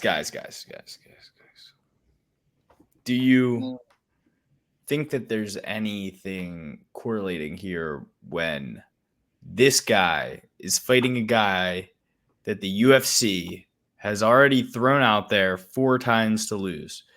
They threw him out there a 5th time to lose against Mauricio Shogun Rua, and he ended up getting it done. The other guy he beat hasn't fought since they fought, and that was Ihor Pereira's like 1st or 2nd fight in the UFC. I think it was his 2nd fight. They threw Shogun out to lose against Pereira. Regardless. That was when the Ukraine was hot in the news. Remember? I do. But it was messed up. Yeah, whatever. Regardless. And with Pereira, they just thought the guys he beat, the one guy hasn't fought since they fought in 2021, I think, or 2022. The other guy is Shogun Rua, who's 50 fucking years old. So we're putting a lot of weight. Bellato fight. Bellato really sucks. Bellato sucks. You know the striking similarity between all of the guys that Ihor Pereira has lost to: explosive, dynamic, strikers with no wrestling. Fucking Michel Pereira got taken down by Mike Connolly for 3 rounds and ridden out. So you're going to tell me that Ihor Pereira, a guy who you've never fucking seen go for a takedown in your life, is now going to take down Cesar Almeida for but I guess you know what? Think he's gonna know it. I guess you could say Roman Kopylov didn't go for a fucking single takedown before that fight either. So I guess you could say that could be the case. But you guys are so stupid. Ihor Pereira is getting knocked the fuck out. And here is why. This guy has history with Alex Pereira. The UFC is realizing all these glory guys who are coming in and seeing success early and have striking similarities as Alex Pereira. Alex Pereira didn't come into the UFC unblemished. He lost a couple fights before he even got in the UFC. What is he, like 8-3 or something like that? 9-3, 12-3 in his MMA career. So you're going to sit here and act like this guy can't grow from a loss. You know, get him in a fucking get Glover Teixeira's enemy from Brazil to start training him jiu-jitsu, and he's gonna be just as good. He's gonna be just as fucking good. Okay, go with the chalk, take it by knockout, because Ihor Pereira gets knocked out all the time, so he's gonna get knocked out again. Let us not forget when he signed up to fight Michel Pereira, he had a fight with Sharba Bullet scheduled like 2.5 weeks after that. And he was like, yeah, I'm going to be ready after this. I'm going to knock this Michel Pereira out and go right in. He got knocked out in 30 seconds and then choked out in a guillotine. He got fucked up so bad on the feet and then guillotined that they had to be like, no, you are not fighting. That fight says he lost by submission. In what fight do you lose by submission and you're not allowed to fight again for 2.5 weeks when your fight was already scheduled and they didn't cancel it until after the bout? When you get fucked up like that, and Michel Pereira did that to him, beat the shit out of him, and then submitted him. This guy's going to do the same thing. This is why you watch the show, guys. This is why you watch the show, because we all have all this information to give, and we all have very good, strong opinions, and I respect it, Alex, but I just see it as clear as day. I see Ihor Pereira winning and by knockout, because it's not about who's the better striker. It's about who can mix in mixed martial arts, who can make him worried about a takedown, catch him, who's going to have more of a gas tank, who's more prepared to fight at elevation, who wants it more, who's going to be less surprised, who's been in this more, who's done this more, who's been in harder fights. And that is Pereira. He's been in harder fights, and he's come through, and he still wants to do this. He wants to be here. I'm taking Ihor Pereira, and I'm going to put $100 on him, at least. Loves to fight in front of a crowd, too. Loves the crowd. Pereira. Okay. Whew, that was good. That was a good banter. Good back and forth. Okay. Next, we got a snoozer fight nobody gives a fuck about. I had some. Oh, I want to say this while Alex is gone, and we'll get back to the fights in a second. Marc Goddard. I read this like meme thing. It was like a thing. It was like Marc Goddard says that he cried after Israel versus Kelvin Gastelum. Like he's like, I'm not ashamed to say I cried after that fight because what those two did in there was ungodly, and they both pushed it to the absolute limit, the depths of hell. And when Kelvin was going through what he was going through in round 5, it could have been stopped, but I didn't stop it, and I knew they were going to be healthy and fine. And you had to slip that in there, right? This is a guy who should not be reffing. Marc Goddard is way too invested as a fan, way too invested as with his heart. He wears his emotions on his sleeve. He can't control himself. He hated Colby Covington because he's a Trump supporter. He hates everybody who he disagrees with philosophically and politically. He's always in there looking at one fighter going, great fight, great fight. He's going backstage telling him, what a great fight. If you're a ref, you are a neutral third party there to enforce the fucking rules and fighter safety. That is it. Herb Dean, too. Marc Goddard and Herb Dean, the two worst refs in the UFC. Herb Dean was saying, oh, if I don't see fighters going for the finish, then I'm going to call for action. That's what I was doing in the Merab and Sean fight. I don't think either of them were going for the finish at all in the 5th round. Shut the fuck up. Where were you? You've been in plenty of fights where you have not called for action when the fight was boring as all shit. Also, I'm pretty sure. Listen, this is mixed martial arts. The grappler always has the disadvantage in every single round. Not only are they racing the clock to get a finish, like Burrito versus Gomez, has him in a guillotine, round ends. What happens when the round ends? Shout out to Faraz Zahabi, who I said is kind of insufferable now, but this was one of his best points. What happens when the round ends and they separate you and send you up is the state, the fucking government, you welfare baby striker bitches, the government is separating you, the state is separating you and allowing you to survive when you are clearly in a compromised position, okay? So not only do grapplers have to deal with having gloves on, which limits your ability to get submissions drastically, not only do grapplers have to deal with the ability, or with the fact that the rounds are only 5 fucking minutes. It's hard to get a submission in a fucking jiu-jitsu fucking gym in 5 minutes sometimes if you're equally matched. Not only do they have to deal with the sweat and the fact that there's no gi and no clothing, but they also have to, and the fact that there's a cage where people can get their toes in and grab the cage. Not only do they have to deal with and just use the cage to get up, right? Like they can use this artificial environment to get up instead of it being in like a karate combat style dome or whatever, you know, a bowl of sorts. Not only do they have all these advantages, but they also have the advantage of if it's boring, then the ref's going to call for action and literally separate you and stand you up. It's a short fucking fight. It's 15 minutes. You can watch a pitcher's duel in baseball for 9 fucking innings where nobody gets a hit. Nobody says, hey, pitcher, throw the ball slower. We need to see some dingers here. Nobody says that. So I'm sick of it. You need to just respect what you're watching. And if some guy's holding you down, guess what? If 1 can hold you down, 2 can. Little mouth on you. I didn't do this stuff. This is not me. I'm fighting for my life. So I don't care. If I'm sick of this fucking shit. Herb Dean, your job is to enforce the rules, and your job is to enforce fighter safety. Marc Goddard, your job is to be a disinterested, neutral third party who is divorced from the activity that you were seeing. Say what you want about John McCarthy. He never was in there like, oh, boy, this is a good fight. He was in there like a cop. He was in there fucking with a neutral mind. He was in there like not worried about it. Best Fuck ref. that. John McCarthy always tried to insert himself into bullshit. He was Marc Mark Goddard. Beltran. He was Carlos just like Beltran. Marc Goddard.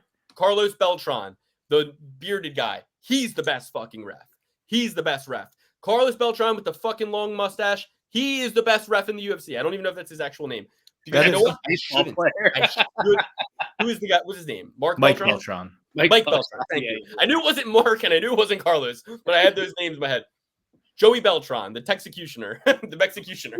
No, it's Mike Beltran. Mike Beltran is the best ref in the UFC. And the fact that I didn't know his name is proof he's the best ref in the UFC because despite his very distinguished look, I couldn't even remember his fucking name because he's such a ghost in there sometimes. He only injects himself when he absolutely needs to, and when he does, he deals a swift reckoning. Shout out to Mr. Beltran. I love you, and you're a fucking Chad, and I saw your hot-ass wife who's of appropriate age, and I see you in the hot tub with your long-ass beard. and your hairy ass chest and your jacked ass bod. You're the fucking man. Be my daddy. Okay. He is Marina sneaky jacked. Dude, he is a sneaky fucking alpha giga Chad is what he is. He's the fucking man. He is who you want. He's who you want to come across at a campfire because you know he'll deal fair, but he'll keep you safe. Viking genes, Viking descendant, warrior, Uhtred. All right, Marina Rodriguez, Yasmin Lucindo. Who gives a fuck? 37-year-old lady, probably going to win, plus 145 underdog. I'll probably just go with her over Yasmin Lucindo. Too wet behind the ears, too green, too much of a win streak. These girls can't take a win streak. They win too many. They have to lose one. I'm going to go with Marina Rodriguez. It makes no sense, but I'm going to go with her. I never bet women who are old, but I've kind of learned my lesson because so many of these ladies, and we'll get to Ketlen Vieira later, they just disappoint. They don't do their job. They end up losing to these old ladies. I've said it before. Men lose testosterone as they get older. Women gain testosterone as they get older. Their bones harden. They're prepared to have to deal with life without a man in certain conditions, right? Like they know I'm getting old now. I don't have my beauty to fall back on, so I need to harden up. I need to be able to carry my own water, So give me Marina Rodriguez, but I don't like it. I'm not betting it. I'm not watching it. I'm not watching it either. Not watching, not betting. This will be the blunt fight of the night. We're going to go with Lucindo on this side of things. For me, I'm not going to spend too long on this one. Danny, what do you think? The blunt fight, we keep it blunt. I like Marina Rodriguez. I think she's a relatively Waluigi. Waluigi, not a lot of power in her shots, but puts together a lot of volume. I feel like Lucindo is going to rely too much on the power. She's been getting those knockouts, but not going to be against Rodriguez. Too long, too athletic, putting up too much volume, and too experienced in the game. So I like the dog play here with Rodriguez. And with Lucindo got those Tatsuya Taira lips. Oh yeah, her lips are great. Don't get me wrong, her lips are fantastic. But when it comes to, I see Lucindo swinging and missing and gassing after 1.5 rounds. You know what I mean? She's going to swing and she's going to miss, and that elevation is not going to go good for her. This is a learning experience for her, and I'm not paying chalk to watch a girl have a learning experience. And if you remember Mario Party, Waluigi is one of the more, deceitful, sly, sneaky type of characters in the Mario verse. He was my favorite to play with. I thought he was the coolest. Of course he was. All right. Alex, Stephen Wonderboy Thompson's fighting Joaquin Buckley. Take it away. Yeah, this is awesome. I'm so excited for this. We saw Stephen Wonderboy Thompson versus one Kevin Holland. And we see it every weekend when we watch that Jose Cuervo commercial. And there will be no gentleman's agreement with Joaquin Buckley because Joaquin Buckley is no gentleman. He is a dirty, rude boy. He is a nasty boy. And he's going to go in there and he's going to get it done, whatever it takes. Whether that's knocking Stephen Wonderboy's chicken neck right off of his shoulders, or if it's picking his ass up in the sky and giving him a ride, a la Tyron Woodley.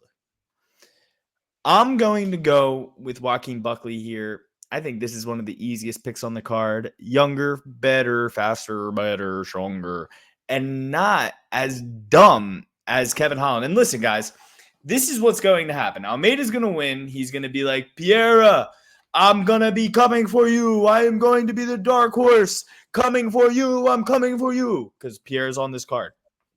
Joaquin Buckley is going to call out Kevin Holland. He's going to want that one back. He's been trying to get that one back for a while, and this is his opportunity. He's going to go out there and beat the shit out of Stephen Wonderboy Thompson, and he's going to turn the gun on Kevin Holland. He said, he's going to be like, hey, Kevin, if you get done with your guy later tonight, I'll think about it because now I just whooped the guy's ass who you had to break a hand and get a commercial with and suck his dick for a couple dollars. So Joaquin Buckley is going to have the world at the palm of his hands at the end of this fight. And he's going to call out Conor McGregor again while he's at it. And he deserves it. And he deserves the Conor McGregor fight. Fuck you, DC. I want the last word on this, so go ahead, Dan. This is going to be Wonderboy all day. too long, too good at range management. Joaquin Buckley, too short. You know, he's got pretty long arms for a guy his stature, but at the end of the day, too short. You know, his body type really serves as a disadvantage. Okay. Toward in this fight, right? Yeah, we got Wonderboy. He'll be kicking at range. He'll be drawing them into traps. Would I want Buckley to win? Sure, but I think this is a really bad matchup for him. So I'm going to take. Who's the favorite in this? Is it Wonderboy? Is it Buckley? Who's the favorite? Can't be Buckley. Tabology has it Buckley minus 190. Oh, wow. Yeah, give me that all day. Beautiful. It's like, oh, that's your takeaway? It's funny because Dan sometimes is like, you know, Vegas, you got to roll Vegas. You got to roll Vegas. If they're putting the line there, that means you got to take it. And then he's like, oh, yeah. He's like, might as well take it. But it's okay. No, I do the same thing. Whenever it supports my thesis, I'm like, and Vegas has it right this time.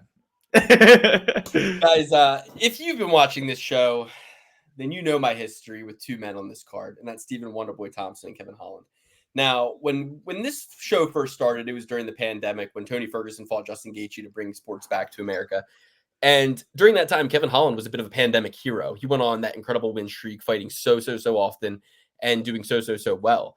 And I was one of the biggest Kevin Holland fans that there ever was. I loved Kevin Holland. I would say the smack man liveth and the smack man will riseth. And I was getting so hyped for Kevin every time. I bet him in every fight that he won. I bet him in fights that he lost.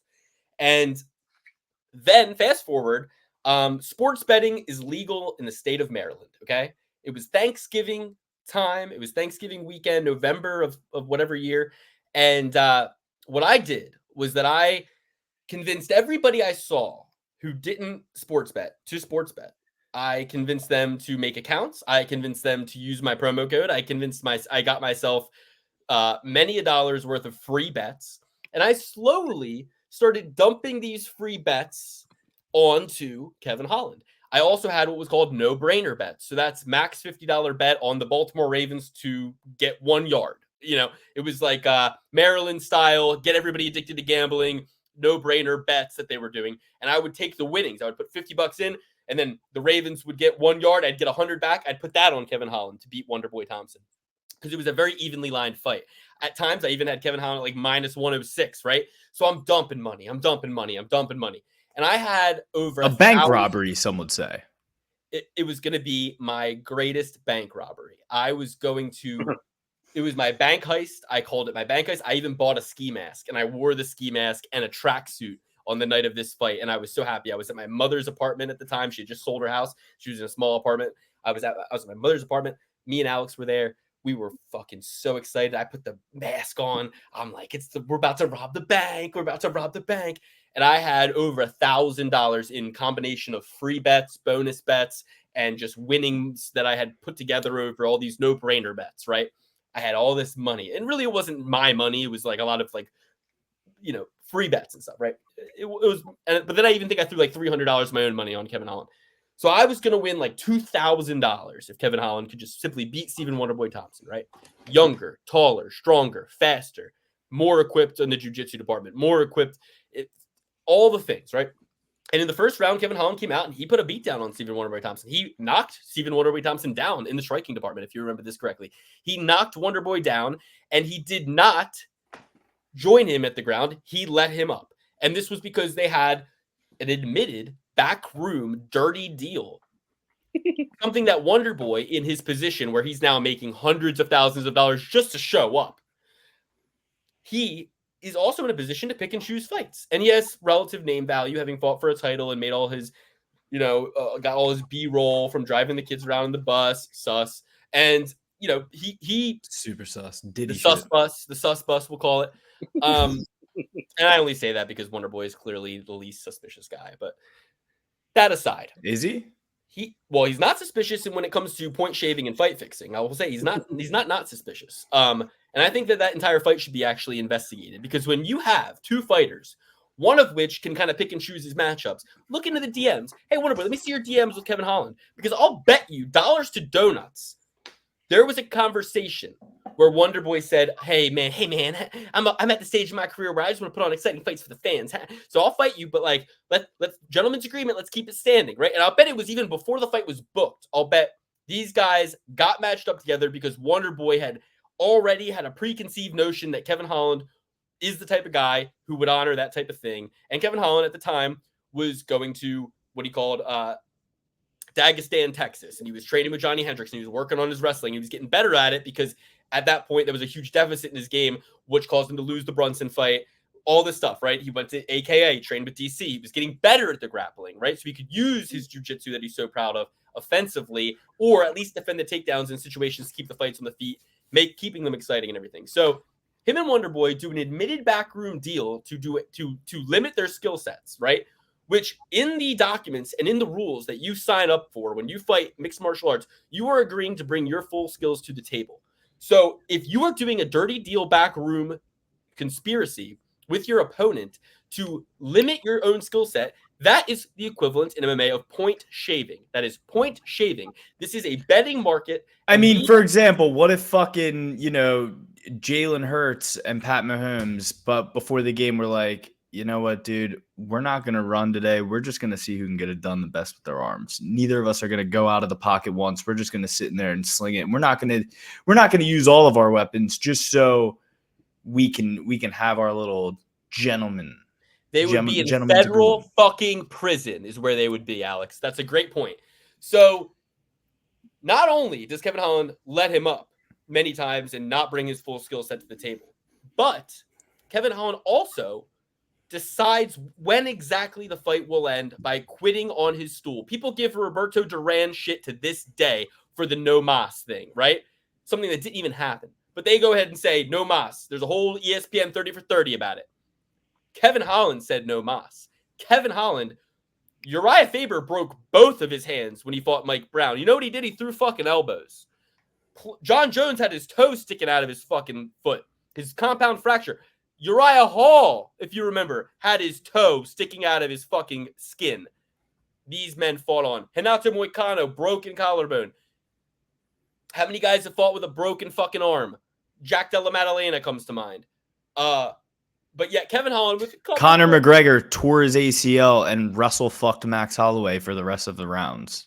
But Kevin Holland with his little broken hand, his brittle little hands, Floyd Mayweather hands, he fucking quit on his stool. He said no mas to a fucking chicken shit, southern, yellow-bellied coward, Wonderboy Thompson, who's afraid of a little bit of wrestling, a little bit of good old-fashioned American wrestling. So then what happens next? Salt and Luke's wound. They fucking...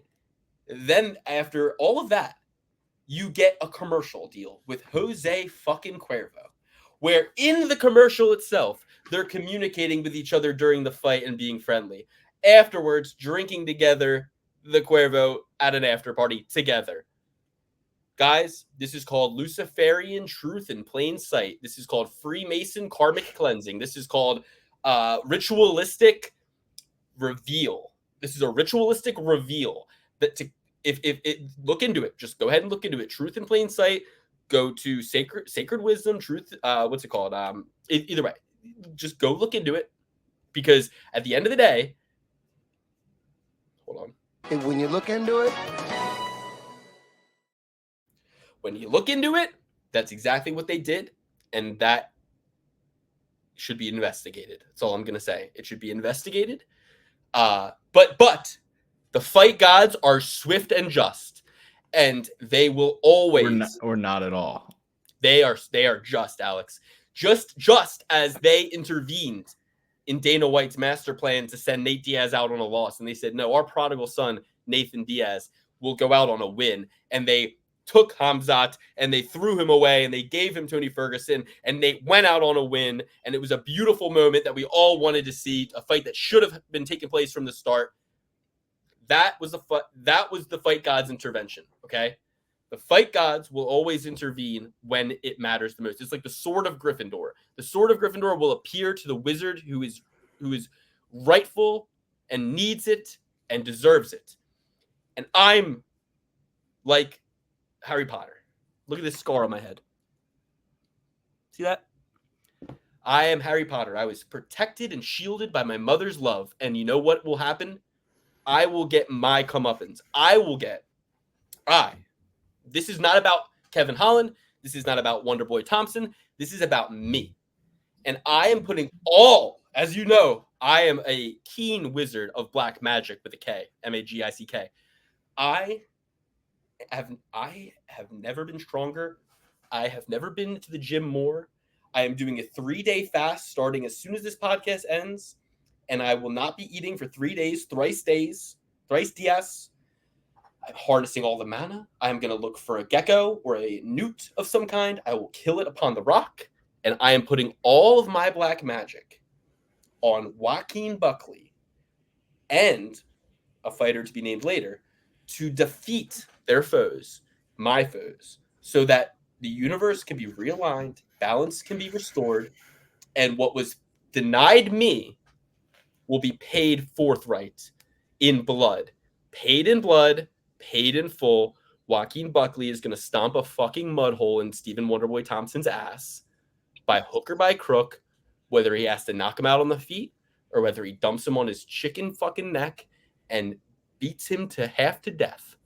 Wonderboy Thompson, don't even get me started on when he pulled out against Michelle Pereira and tried to go on welfare. Please, nobody is getting you started. And tried to get Dana White to give him $300,000 fucking dollars for free for being a pussy, a chicken shit coward yellow belly from South Carolina. I hope Wonderboy sees this, clip it, send it to him. I will be paid in blood and paid in full. Joaquin Buckley by finish. Whether you have to take it yourself or not. Well, I'm not going to say that, but because that's on the borderline. But well, it's on the borderline. It's not, you know. And guys, timestamp this. If you're watching this right now, timestamp this. I want to tell me, do I look more like a femboy slice or a turkey a la she?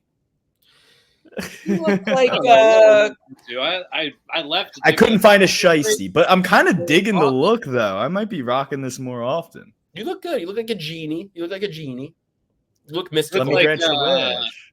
Professor Quirrell. Yeah, or you look a little bit like who's the guy from the cartoon? I forget. But anyway, you look good. I like the look. Professor Mojo Jojo. Okay, brings me to my next point. Paid in blood, paid in full. I'll keep this a lot shorter. Roman Dolidze will stomp a mud hole in Kevin Holland's ass. Roman Dolidze, Kevin Holland is he's got his money. He's got his Cuervo money. He's got his take a dive against Hamzat Chimaev money. He's got his take a dive against Stephen Wonderboy Thompson money. Kevin Holland's paid out. He's made more money than he ever needs to. He was never in this to be champion. He told you that himself. He's in this for the money. Well, you got that money, Kevin. And when you make money your goal, once you get the money, there's no motivation and there's no reason to live. There's no reason to continue. And Roman Dolidze is happy to oblige him. Roman Dolidze fought against better strikers. Nasruddin Imavov comes to mind, held his own, had successes. Roman Dolidze is going to stomp a fucking mud hole in Kevin Holland's ass. He's going to pick him up, take his back, slam him down, beat the shit out of him, not get submitted, and finish Kevin Holland. Roman Dolidze by finish, paid in blood, paid in full. Yeah, I originally had Roman Dolidze, but after all this talk about elevation and gassing, he's from the Caucasus Mountains. Kevin Holland is from flat-ass Texas. Who do you think's going to have more elevation experience? You know what Georgia is? The Caucasus Mountains. He's the Caucasian mountain man. Well, my lips are not twitching. They're not twitching. Huh? My lips are not quivering. They're not twitching. No, I was twitching just because I was processing what you were saying. I had to process it before I spoke. Little mouth on him. Bing, bing, bing, bing, bing, bing, bing. Yeah, I mean, I'm just gonna go like the reason that at first I was like, oh, Roman Dolidze, but then I'm like, he's coming in on short notice. This is at elevation, and he might be from the Caucasus Mountains, but I've seen Roman Dolidze gas in more fights than I haven't. Even the fights that he's won, he's kind of looked a little lackluster in the third compared to how he looked in the first, midway through the second. It kind of starts to fall off from that point. Ancient history. That's like saying Michelle Pereira lost to Michael Connolly, Tristan Connolly. That's like saying Michelle Pereira lost to Tristan Connolly. Yeah. Did he though? And is he the same guy? Didn't he get Reborn? fucked in the ass by Brendan Allen, the dumbest guy to ever live? Roman Dolidze. No. When? I'm pretty sure he did, but I mean, he never fought Brendan Allen. He got wrestle fucked by somebody. He fought Trevin Giles, and that was a fight where he was winning. It was like that, he went for a heel hook and then lost. Yes. Yeah, and he fought Marvin Vettori. Close fight. Lost. Got robbed. Majority decision against Nasruddin Imavov. So one of those judges thought it was a draw. Oh, he got destroyed by Imavov. Do you remember that fight? No. So bad. Majority decision. It was bad. It shouldn't have been. But that's another one of those things. What do you go with? Nasruddin Imavov's ugly ass. You forget his run against Dawkins, Halls, Hermanson when he was the most violent man in the UFC at that point. Dawkins smoked those three. What's Dawkins doing now? Is he back on the police force? Oh no, that was his brother. What is Megatron doing now? What was his name? Phil Halls, Megatron. But it's not about. What's he doing now? What's he doing now? Halls his fucking leg, and then he knocked him the fuck out. But what's Phil Halls doing? Is he fighting in the UFC doing really well? Right, I'd imagine the way that you're really weighing that win. He beat Daron Wynn. Who's doing what? Oh, Daron Wynn's actually still no. I actually unfollowed Daron Wynn. Halls was 12-3 at the time, and he's finished in the UFC 4-4. He lost to Bruno Ferreira, Ikram Aliskerov, and Roman Dolidze in a row. Okay, 3 good ass fucking fighters. 10-1, 13-1, and 10-1 are the guys he lost. Aliskerov's a good fighter. Yes, he's the Black Wolf.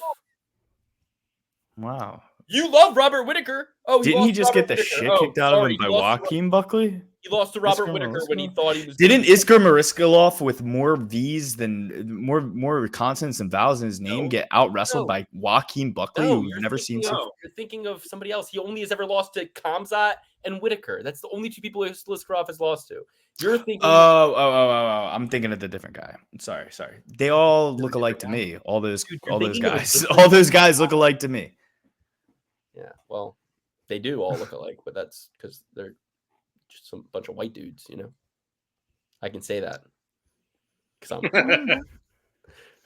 I would say there's a. I would say it feels good to be able to say something. I'll tell you that. The one thing that is the real reason that they all look alike, you're not really. It's frowned upon to say. So, well, the guy you're thinking of is. Well, he beat Nursultan Ruziboev, but you're thinking of Albert Duraev. No, I am thinking Nursultan Ruziboev. His last fight. Fun name. Nursultan. Anyway, get to your pick. You're picking Kevin Holland. No, I'll pick Raymond, I guess. I'll save the show. I'm going with Kevin Holland. We must meet together. The Kevin Holland and Stephen Wonderboy Thompson picks come together just like that fateful night. I'm going with Kevin Holland, yeah. It's got to be. Roman Dolidze is so overrated. Everything I win on my Titans and my Lions is going on a combo parlay to paid in blood. Yeah, make it another bank robbery with the same. I'm robbing the bank this weekend. Idiots. And I'm going to a wedding this weekend, and everybody knows when I have an event, and there's a ritualistic feast of sorts, a harvest feast, I win money. I'll be at a wedding for this fight. Thank God the groom and the bride have the 1-year-old and I have a 2.5-year-old. I know for a fact by 10 p.m. people are going to be going to bed. They have to be. They fucking have to be. So I will be up watching these fights. I don't give a fuck. I'll watch them on my phone. What? Damn, you got 3 back-to-back weddings, including. Oh shit! I do have 3 back-to-back weddings. Rule of 3. Rule of 3 for comedy. Rule of 3: Father, Son, Holy Spirit, the Holy Trinity. So beautiful. Crowd work. Slapping the mic against your leg, fucking the stool. That's the rule of 3 for comedy. Yes, you got to do crowd work. You got to slap the mic against your leg, and at one point or another, you got to fuck that stool. Do you see Matan Evans clown the Legion of Skanks? No. Oh, you got to watch it. I love Matan Evans. I love him. He's great. That little whippersnapper. He's so tricky. He's a tricky dog. He's a tricky one. I loved when Sam Hyde turned the gun on him. I didn't see that one. He brought 50. I know what happened, but I didn't. He brought 50 Indian extras into the set during the podcast, and they all trickled in throughout. So it starts off with just one guy and then like another 3, 4, 5, 6 till he got 50 in there. Dan is not a Zoomer. He's not Gen Alpha. He does not even know what we're talking about. He is. He's and you're not no Gen Riz. Alpha like me, baby. You're not Gen Alpha like me. He is no Riz. Wibbity skibbity. Skibbity Ohio Dan over here. Okay. All right. Next, we got Kayla Harrison, Ketlen Vieira. Now we talked about picking the old lady, and this is kind of what started me on picking the old lady, right? Because if you look at our girl Ketlen Vieira, who I always confuse with Betch Kohea. Every time she fights, I'm like, this is Betch Kohea. But she fought Irene Aldana. Oh no, that's not the old. Is she old? Yeah, she's 36. No, but she lost to who did she lose to that was super old? Raquel Pennington for the belt. Yeah. Oh no, it wasn't for the belt. It was the fight right before. You know the what? belt. I'm thinking of somebody completely different. I don't know who I'm thinking of, but I'm thinking of the girl who lost to not Marianne Renault. I'm thinking of the young Brazilian girl who lost to the old lady. Amanda Lemos. No. Amanda Lemos is old, but there's another old lady, a white. No, kinda, maybe. I don't know. We'll get to it eventually. Oh, the anime girl who retired. There was a young Brazilian chick, and she fought the old white lady who is like the judo girl. Ooh, I thought you were going somewhere else with that at first. Jesus. I was like, I don't know. There was if you know in the chat, comment it. There was a case with a young Brazilian girl. She fought an old lady. She couldn't get it done, and that kind of soured me with my whole, pick against the old people theory. But continue. Go ahead, guys. I'm going to go with Vieira. Dogger pass for me. No other option here. I'm not impressed by Harrison. I know she beat Holly Holm, but so did Vieira. Vieira beat Holly Holm in a pretty decisive manner herself. And a split decision. How decisive is a split decision? I'm just saying. Are you done? I'm just saying for the audience who's yelling at their screens right now. What you just said. Okay. No, but Harrison lost to Pacheco, the girl from PFL, who didn't even win the Ultimate Fighter, and didn't even. I don't even think she made it to the finals of the Ultimate Fighter. Huh? She was in the Ultimate Fighter?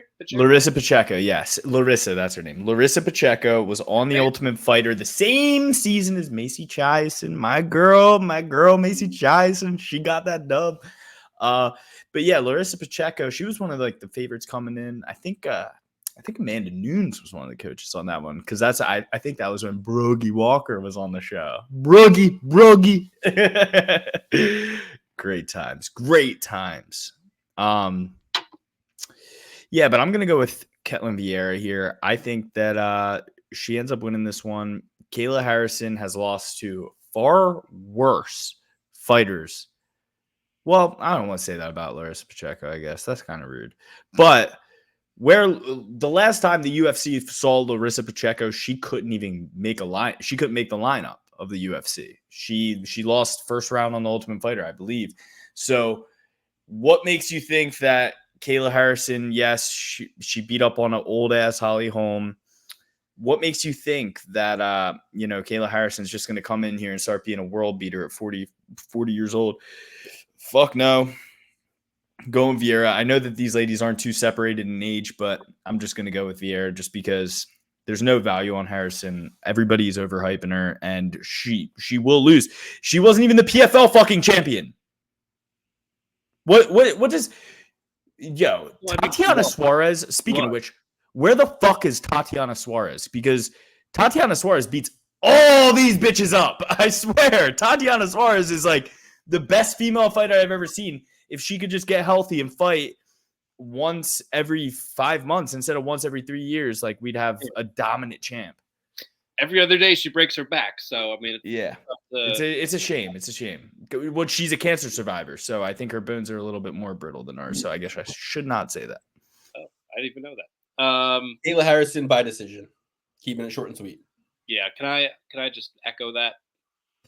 Sorry for going off tangent there, but I saw Tatiana Suarez on one of these women's resume, and I was like, where the fuck has she been? No, we need more tangents for sure, especially if you're taking a giant dog like that. I mean, I agree with you. I think Kayla Harrison's overrated, but this won't be the one she loses. Not It won't be. It won't be. But I'm gonna keep fading her, and I will eventually make all the money back that I got by fading her originally. What you should have said is Vieira has like a 95% takedown defense. Does she actually? Yes, she does, and that's a stat digger's Uncle Weezy. Thanks, Uncle Weezy. She's a 95%. But do you remember what DC said? These girls with their tops, it's easier to throw them with the judo throws. So I will be just as invested as DC in what these ladies are wearing. I will be just as invested. So she has a great. Listen, I'm not betting this fight, but Ketlen Vieira has a great takedown defense, and Kayla Harrison has all those muscles. She's probably in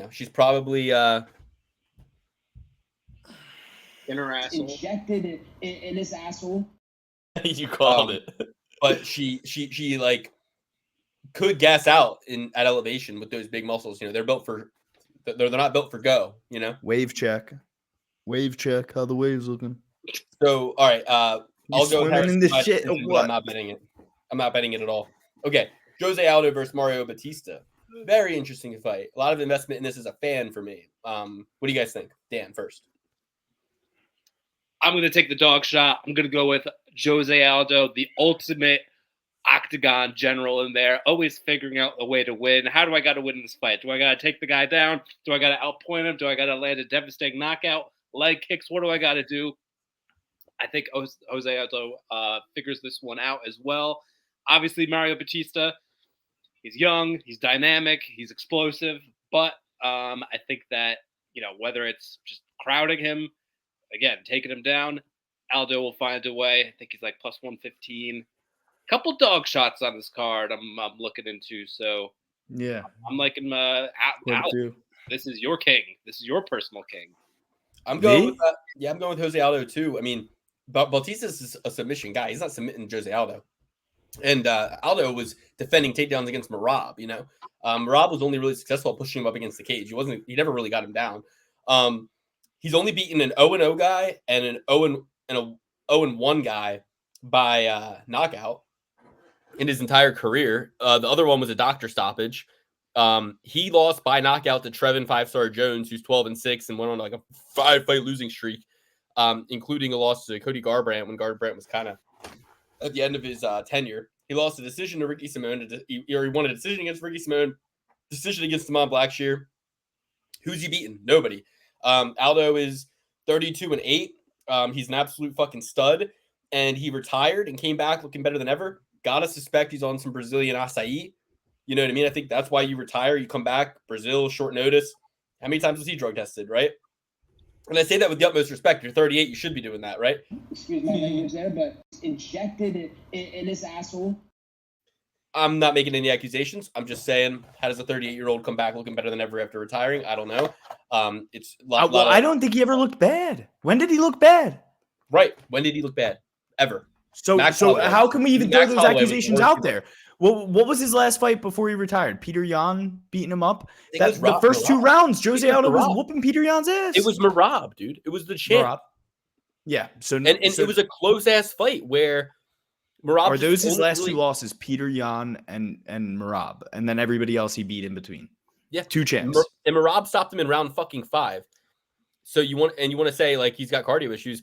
He went to decision with Volkanovski. He went to decision with Marlon Moraes.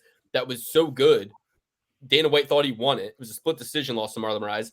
A fight that he thought he won. He got a title shot immediately after. Lost in round 5, okay, to Peter Yan. Peter Yan is great. Merab didn't finish him, did he? What? Yan finished him in... No. Merab didn't finish him. Yan finished him in round 5 for the title. He beats Chito Vera. He beats Pedro Munoz. He beats Rob Font. He goes to a very close decision against Merab, where Merab never took him down. Then goes on to win 3 boxing matches in a row, draws against Jeremy Stevens in boxing in his fucking second ever boxing fight, game bred boxing, weird ass, rules and shit. Then comes back and beats up on Jonathan Martinez. So that was in May, guys. We're in October. That was 5 months ago. Like, he beat Jonathan Martinez 5 months ago. To me, Jonathan Martinez is kind of better than Mario Bautista. Mario Bautista is they're kind of the same fighter. Like, Mario Bautista is kind of a poor man's Jonathan Martinez. I think I think that they have like reverse. If they were merged, if they fusioned Hod, they would be the perfect fighter and no one would ever beat them. Yeah. Bautista is the submission version of Martinez, who's the knockout striker kind of guy.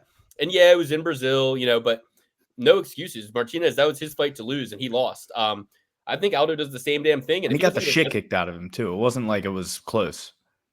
And I think if Aldo wins this, you give him fucking Ilia Topuria Max Holloway winner. That's it. I don't care that this fight's at 135 and that would be for 145. I don't give a fuck. You give him you give him a title shot. You give Jose Aldo a fucking title shot. You were giving Stipe a title shot. All bets are off. You're giving Stipe a fucking title shot. He got carried out on a stretcher in his last fight. He hasn't fought in 4 years.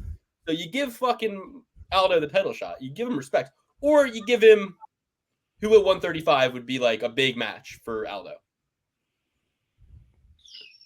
O'Malley? Sean O'Malley, Dominic Cruz. Yeah. No, not Dominic. The Dominic Cruz fight should have already happened. Yeah. Surprised or you bring Uriah Faber back and do a fucking rematch. That'd be great. Well, like it's like, I think he beats the shit. I think he beats the shit out of Cheeto Vera too, honestly. If Aldo he already did. He already beat Cheeto Vera. He beat Cheeto Vera before he lost. Right. So I'm saying you give That's him why O'Malley, I think you would. You give him O'Malley in a 3-round fight, you give him O'Malley, Cruz, or Cejudo. That's it. That's all I want to see Aldo fight after this. He's done enough.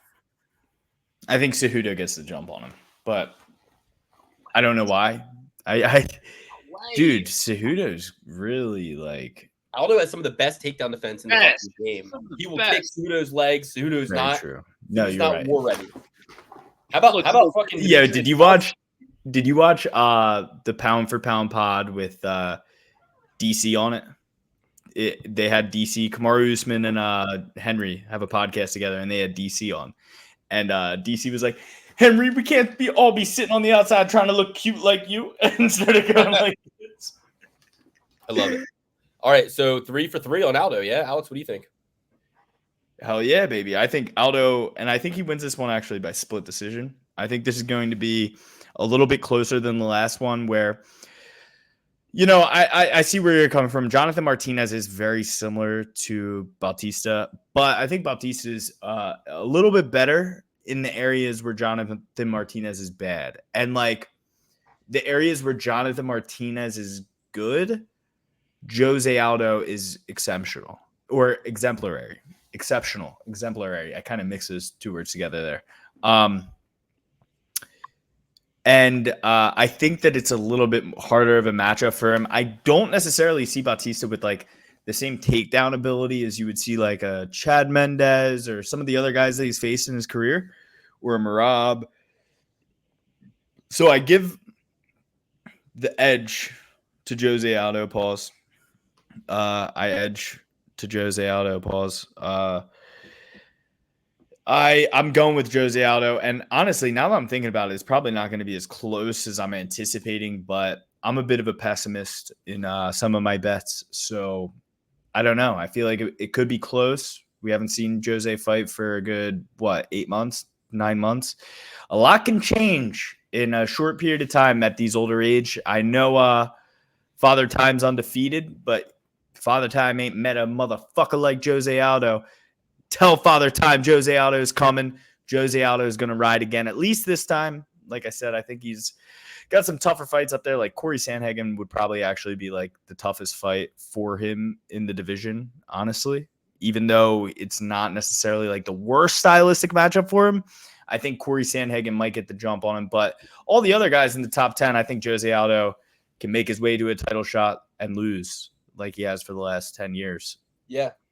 Hey, I mean, Aldo could lose his fight, but the right pick based on the criteria presented is Jose Aldo, in my opinion. I thought it's a fair line. It's a competitive matchup. So I like Aldo in this. All right, let's bomb through this one. Yeah, and who cares? Raquel Pennington, complete disappointment as a champ, 16-8 record. Her fight with Mara Bueno Silva was unimpressive. Her split decision against Ketlen Vieira was unimpressive. She really has not done much to even earn this title shot. She's 36 years old, fighting a 35-year-old for the title. I'm taking Julianna Peña. I don't like that she's taken 2 years off, but I don't care.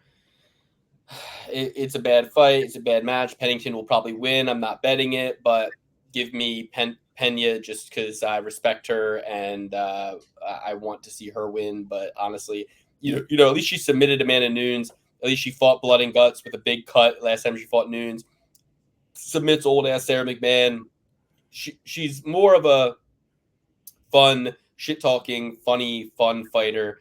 I remember when I had Athena May on, she was like, "Ooh, I like the Venezuela Vixen." I'll never forget that. Shout out Athena May. But yeah, let's go with Julianna Peña. She'll probably lose, not betting it. No, I think Julianna Peña is going to win. I think she's going to win by submission. She's going to win decisively. Both of these ladies were on the same season of The Ultimate Fighter. Only one of them won, and that was Julianna Peña, and that's for a reason. Julianna Peña could get through everybody else, and Raquel Pennington could have. Granted, that was 10 years ago, maybe more. But Raquel Pennington still hasn't fixed the holes in her wrestling. She still hasn't fixed all the holes in her game. By the grace of God, Amanda Nunes retired, and she got an opportunity. Otherwise, you guys remember her last opportunity at a title. Everybody was criticizing her coach for telling her to go out and be a warrior when she was trying to quit on the stool. Yeah. So she does not have the heart of a champion. She does not have the heart of a warrior. She does not have the skills of a warrior or the skills of a champion. She has been graced this by the glory of God. The UFC wishes to the heavens above that it could have been Michelle Waterson, but fuck you, couldn't have been. We're going to go Peña here. We're going to go Peña emphatically. She's going to get a submission. Pennington sucks. And this should have been Peña versus Suarez. It should have been the Vixen battle of Dom mommies who can out-wrestle all three of us. She lost twice to Holly Holm. She went to split decision against Betch Correia. You know, she split decision against Irene Aldana, who stinks. Decision against Marianne Reneau, who stinks. Decision against Penny Kanzad, who stinks. Decision against Aspen Ladd, who can't even make weight. Her best wins against Macy Chiasson, who can do just about anything, is so resilient in the face of adversity. But yeah, split decision against Ketlen Vieira, not that good. Decision against Mara Buena Silva, snoozer of a fight. I think that Rocky's going to deal with mental overload in this, whereas Peña's coming in refreshed. Rocky's got her wife on the card. She's going to be thinking about other things. The dog's at home barking. She's not going to be as focused. I think Peña's coming in more focused. Peña gets the job done. Peña wins, calls out Kayla Harrison, whatever, you know. Pennington wins, and still, I think Pennington stuffs all the takedowns. Peña, if she's not... Let me say this. Pennington doesn't want to win. Peña? Pennington doesn't want to win. She wants to get that target off her back like a fucking monkey. She wants to get that monkey off her back. She does. You don't think about how these fighters have to defend the title, have to do media obligations, have to be on that wheel. She wants off that fucking wheel. She wants off this Ferris wheel right now. Pennington wants back on. It's about who wants it more. Pennington's a professional. She's coming in after 2 years. She's going to win. Yeah, Pennington is going to win. You're right. I mean, fucking. Listen. Peña, when she doesn't get the takedown, is such an average fighter. Like, her striking is so pedestrian, not even UFC, just regular fighter caliber worthy. Yeah, I think Pennington, big old girl in all the best ways. She's going to use that strength to stuff all the takedowns, push her up against the fence, make this a dirty, nasty fight. Her wife is on the card, so I think that synergy is going to, help both fighters out there, both Tisha and Rocky. So, listen, her reign is going to end relatively soon, but it's not going to be on Saturday to Julianna Peña, who's so overrated. She had one fluky win over Nunes, and that's kind of just floating her whole career here. So it's going to be Pennington. Easy money. All right. Next, we got the main event. Alex Pereira versus Khalil Rountree Jr. 11-2 Alex Pereira, 13-5 Khalil Rountree Jr. In my opinion, the pedigree, although more new to the UFC, goes to Pereira. I mean, he's fought the who's who. He's fought Izzy twice. He's fought, Yuri Prohaska twice, Jamal Hill, Jan Blachowicz, Izzy, Sean Strickland. Even Bruno Silva and Andre Michailidis are kind of like more respectful. 8-1 in the UFC. more respectful opponents than 9-5 in the UFC. Anthony Smith, Chris Daukaus, Dustin Jacoby, Carl Robertson, Modestas Bukalkas. Not great wins for Mr. Rountree. The best guy that he's beaten. And don't forget he got knocked out by Ian Cutelaba. Don't forget he got knocked out by Johnny Walker. Best guy he's beaten is like Go Kinsaki, right? Lost to Tyson Pedro back in the day. Lost to Dirty Sanchez, El Dirte, Andrew Sanchez. Lost to, but that's not what we're here to really break down, right? We're here to break down the Khalil Rountree that is here today and the Alex Pereira that is here today, right? My takeaway is Alex Pereira did get a surgery, and he says he's now wants to fight more and more and more.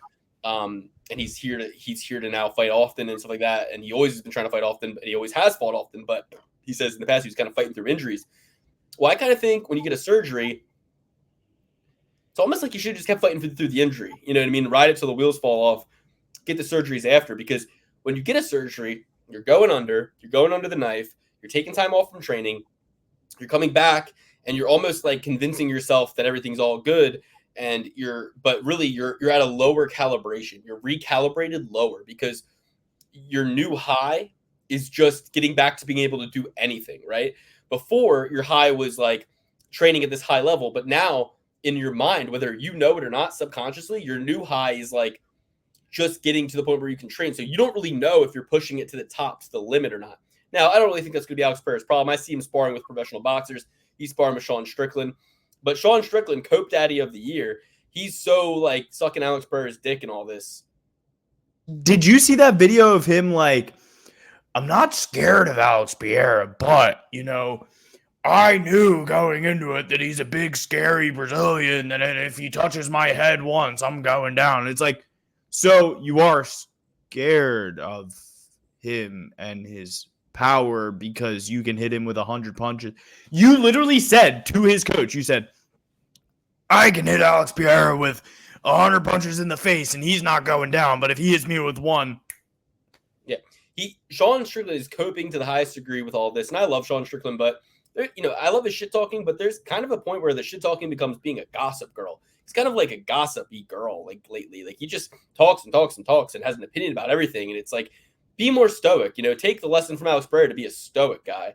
And here's the thing, guys. I might be trying to sound like a snowflake right now, but and nobody really wants that. But it's like, at the end of the day, Sean is just really blowing Pereira a lot. Nothing makes sense in MMA. I feel like the line is too wide. I feel like Khalil Rountree's coach has done amazing things, in terms of getting Merab to beat Sean O'Malley, in terms of, just wrong coach. John Wood. No, and John Wood was actually the other crew. Merab Aljo's with the other crew, and Merab's with John Wood. And John Wood went. Yeah, Aljo's with Eric Nixick, Merab's with John Wood. Sorry. They both did the best thing for their career by getting the fuck away from Sarah Longo, right? I mean, there were two coaches who would whoop their fucking ass. Eric Nixick would whoop Aljo's ass, and John Wood would whoop Merab's ass. So I want to play this. John Wood seems like a bit of a cult leader to me. So this is a little clip. DC, Daniel Corbert's YouTube channel 5 days ago, John Wood predicts Khalil Rountree will knock out Alex Pereira. Merab. Yeah, so basically, John Wood is predicting Khalil knocks out Alex Pereira. John Wood says, you will not find tape of Khalil Rountree shooting for a takedown. He does not do that. And in my opinion, I could see Alex Pereira being the slicker, faster guy, hitting Khalil, and Khalil kind of taking a tumble and getting put on skates and doing the chicken dance and getting knocked out. I could see that. That is one possibility. That is one timeline. But at elevation, on an old Indian burial ground, the same place that, and even Usman said this, he was like, and this has kind of made me think that Usman's usually wrong. So, especially with his picks, he says that Khalil Rountree, and he was like, crazy things happen in Salt Lake City, because that's where he got knocked out with the head kick by Leon. Hey, Usman, that wasn't that crazy. You rematched him and he beat your ass again. So it's not that crazy. You know what I mean? I mean, he did beat the shit out of him for 4 minutes and 49 seconds. Very true. Very true. There's some Native American burial ground shit going on in Salt Lake. I think that, but here's my biggest problem. Who's that serve though? I saw exactly. But who does the Alex, who do the natives serve? He's a Brazilian Native American, but they all come from the same spot, dumbass. They all just migrated around. Where do you think they all came from? There's warring factions within the Native American community. Of course. The word Sioux Falls, Idaho. Sioux literally, I think, in the Native American language translates to enemy, right? So it's not like these were all singing Kumbaya. They were warring with each other. And I don't know if the Brazilian jungle Native Americans. Okay, Lukey. Listen, I don't know if the Lukey Andrew Jackson over here. Hey, we had to give them the smallpox. These savages were killing each other. Never said that. Didn't say savages. I respect the native tradition. But what I'm saying is, I don't know if the Brazilian Amazon jungle Native Americans are going to like, or I'm sorry, I don't know if the Utah Native Americans are going to like the Brazilian jungle Native Americans coming over into their land, seeing it as a rivalry kind of thing. Whereas Rountree, we don't know his lineage. He may have some ancestral tenets that tap into the American soil, the Utah soil. We don't know. What I'm trying to say is, it's not his name is Rountree. That's as Native American as it gets. Like, what do you want him to be called? Leopard foot? Like, that's gather around the tree, sing, exactly, do rituals. So here's the thing. DC on his podcast interviews John Wood. This is what he says. Changed the success and the notoriety, and that's what's given us this big push lately. Yeah, it's been amazing to watch, man, especially for the good guys. You know, I was telling someone that recently. I said, watching Marab, watching some of these guys become champions. So Jellyroll, right? We all know Jellyroll. Jellyroll's a good guy. And for him to go from where he was to where he is today, it doesn't happen for the good guys very often. So it's always nice when one of the good guys kind of gets his due and you're one of those good guys. I will never forget you opening your... So wait, does anybody want to tell DC Jellyroll sucks? Yeah. Like, isn't Jellyroll like an admitted... I don't know this for a fact. I don't want to lay out any heavy accusations against him. I was a felon back in the day. Wasn't he a felon drug dealer selling like bad drugs that kill people to the community at large with tattoos all over his face? Oh, but brother now, I love you, brother. And Theo Vaughn, I love you, brother, too. DC, I love you, brother.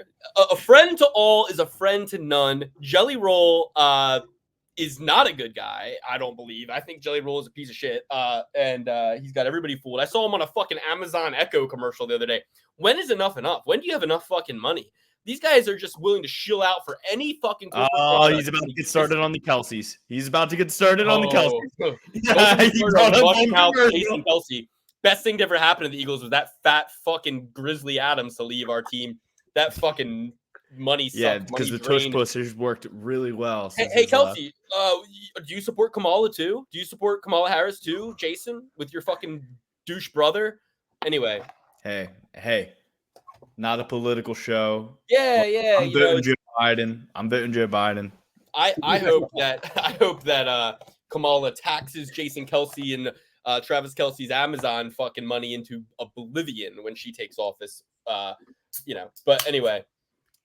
Fuck Jason Kelce, fuck his dumb fucking wife.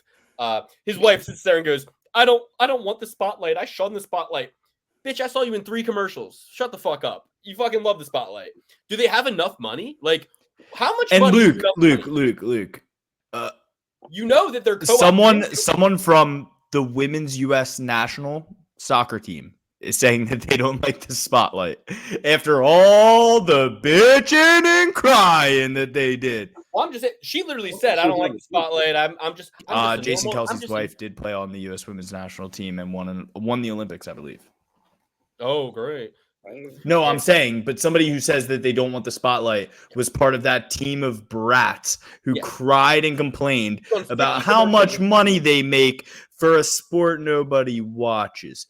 Now, if Raquel Pennington, right? If Raquel Pennington, after this card was like, it's just fucked up that Tim Means is making more money than me. Yeah. Okay. Yeah, because I have to fucking still watch you. And guess what? I still bought the pay-per-view, and you're a champion. You should get some money. Okay? Even though I don't. Though I do think there should be a wage gap between her and Alex Vieira. I do think there should be a wage gap. But if it's between her and Tim Means, No! You deserve more money than Tim Means, even though your fights are 10 times as boring as any fight Tim Means has ever been a part of. And Tim Means has had 27 fights in the UFC, and she's had 12, and she's lost 7 of them. I mean, it's like insane. Kelsey wife is going to be on It's Always Sunny in Philadelphia in 2 months, and she'll be sitting there, I just don't like the spotlight. Then stay home with your kids. How about that? Oh, you know, they are going to be on the next season of It's Always Sunny in just takes Philadelphia. a huge fucking dump on her chest. I don't want the spotlight. Dude, yeah, well, you got it. You got it. Spotlight on you. Luke's coming after you. Anyway, I love the Eagles. Actually, I don't. They kind of fucking suck right now. And honestly, like, I don't even live within a stone's throw of Philly. No. So. The new plan is... I'm a Broncos fan, baby. The Broncos were fucking 3-1 dogs twice against the Jets and against the Buccaneers, who the Eagles couldn't fucking beat. Guess who covered the spread and whooped the Broncos fucking ass? The Buccaneers ass. The Broncos. The Broncos make me more money than the Eagles. Jalen Hurts hasn't scored a fucking touchdown all fucking year. Jalen Hurts... I don't care how much you pray. I don't care how many chicken and biscuits and gravy you have down home in the South and how you're such a nice guy. I don't care about that. You might as well. Where's he from? Texas, right? That's the South. Yeah. That's not the fucking South. You go to Alabama. It's a different flavor of the South, but it's the South. He's like, oh, I'm just a normal guy. Southwest. Yeah, okay, well, then give all the money back. Play for $1 because that's what you've been worth this season. So Jalen Hurts hasn't had a bad season, dude. Come on. He has had a terrible season.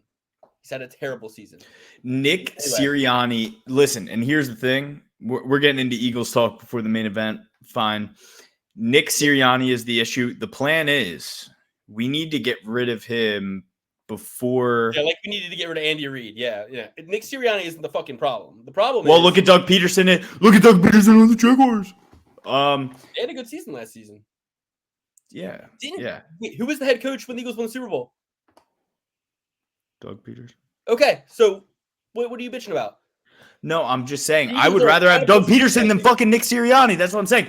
But Nick Sirianni, Doug Peterson's about to get fired from the Jaguars this season. Nick Sirianni needs to get fired next week, so we have time to get like Mike Vrabel, Bill Belichick, John Gruden. If you watch John Gruden, Saban ain't doing nothing. Saban ain't doing nothing right now. What's Saban doing? Saban's just hanging out. Let's get Saban. Let's get Mike Vrabel. The Tide were up 21-0. Saban was in his box with no smile on his face. People were like, isn't this good? And he was like, huh. And guess what happened? The fucking Bulldogs almost came back and fucking tied it up in the last quarter of the game. Because he knew then. He goes, this ain't enough, and the boys are going to get undisciplined, and the boys are going to let them come back on us a little bit here. He knew from the fucking box what was happening. He wasn't excited 21-0. He wasn't excited. Get Nick Saban to coach the Eagles. I would be down with that. Mike Vrabel is the biggest culture fit. I think Mike Vrabel, and then he can bench Jalen Hurts like he did the fucking first time. How about that? Mike Vrabel is a realistic coach, and he is the the dread pirate Hurts. I love Jalen Hurts. Shut the fuck up. I loved him when he was on Bama. Roll damn Tide. I gotta pee, but I'll be back. Mike Vrabel is the most realistic option, and I think that he would be a great culture fit, a great coach.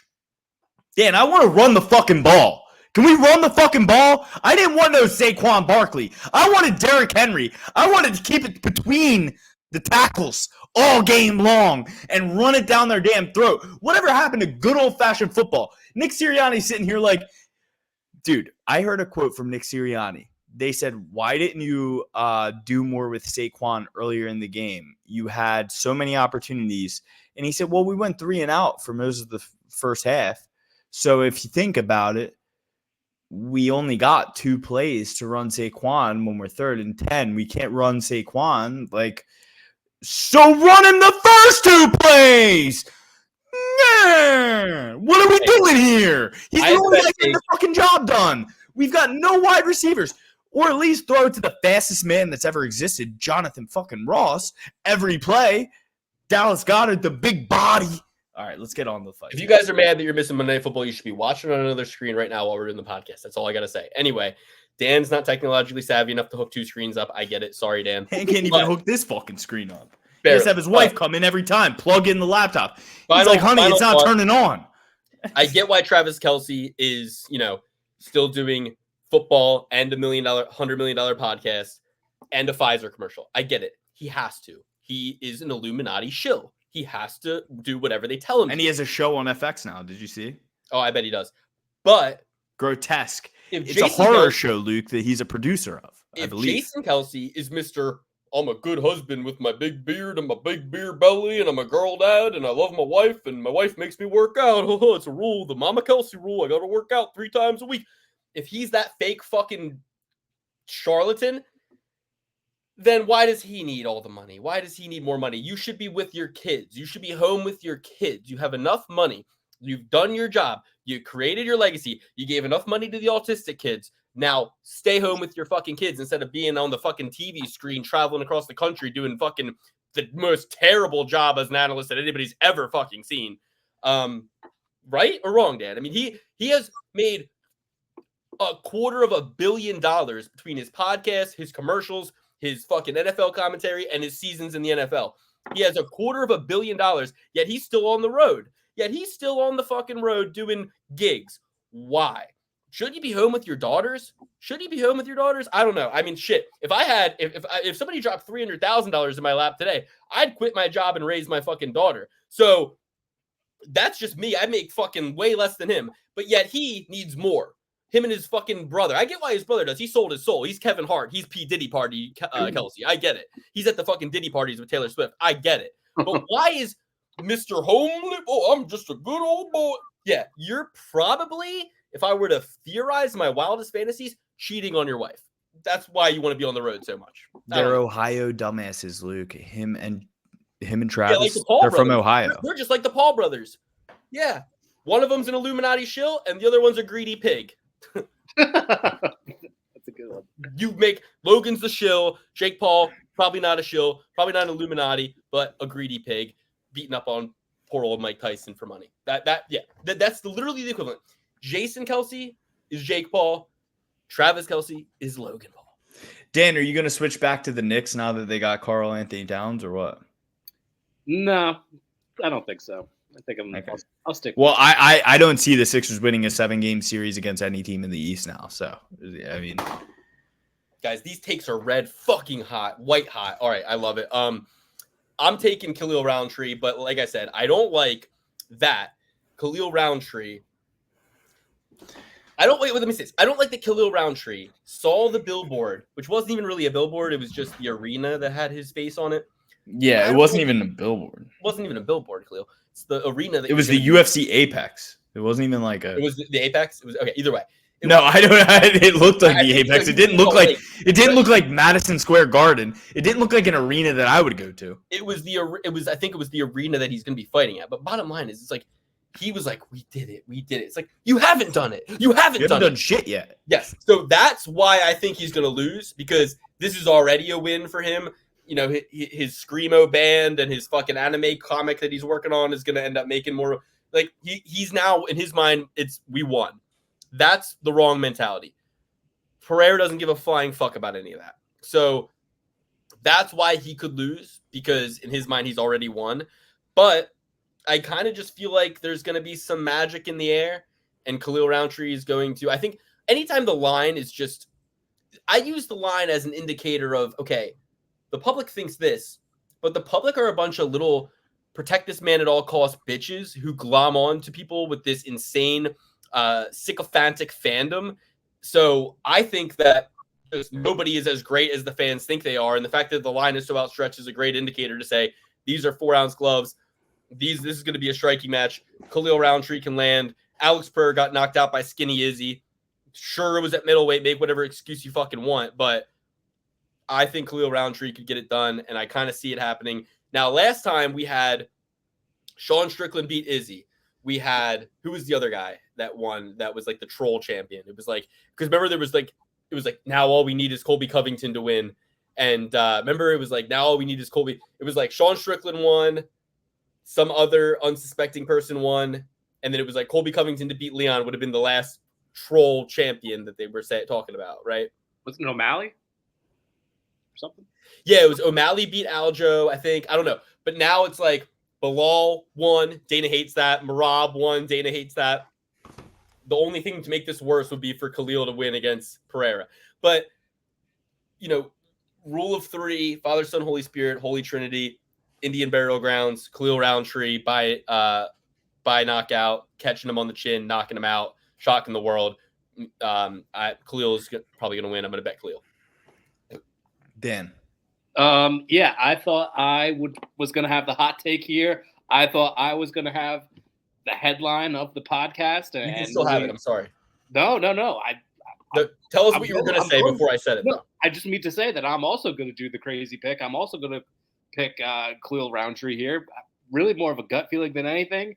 It's the Salt Lake City aspect of it. Crazy things do happen in Salt Lake City.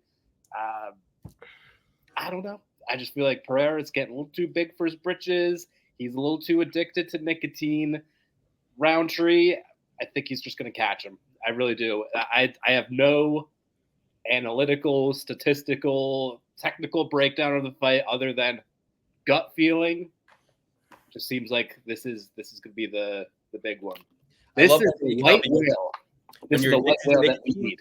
When you're addicted to nicotine, your sleep is constantly interrupted all night long by the cravings of the nicotine. So he's not getting as good of a night's sleep. He's recovering from surgery. His resources are going into the surgery recovery. And there was also that story with the thought. Coach smokes? Cigs? No, he zins.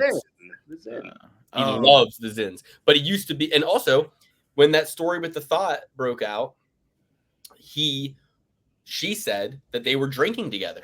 He's supposed to be a recovering alcoholic. So clearly, if that's true, which I don't know if it is, but if it's true, then he's clearly struggling with that. Luke, he's recovering. Got it. But, he isn't recovered. Rountree beat nicotine addiction. He used to be 300 pounds smoking cigarettes, and he doesn't anymore. So if he's on the upward swing, he has just as much to fight for. But he's just a runner. He never saw combat. That's a David Goggins joke, ladies and gentlemen. I do respect David Goggins as a troop. That's just what people say. So I got the line. I got $50 on the Lions to win by 9 at plus 176. All right, shut the fuck up and let me make my pick. All right, go ahead. So my first bullet listed on this says, "Don't be cute." My second bullet on this says, "There was already a Clinteri in the coal mine."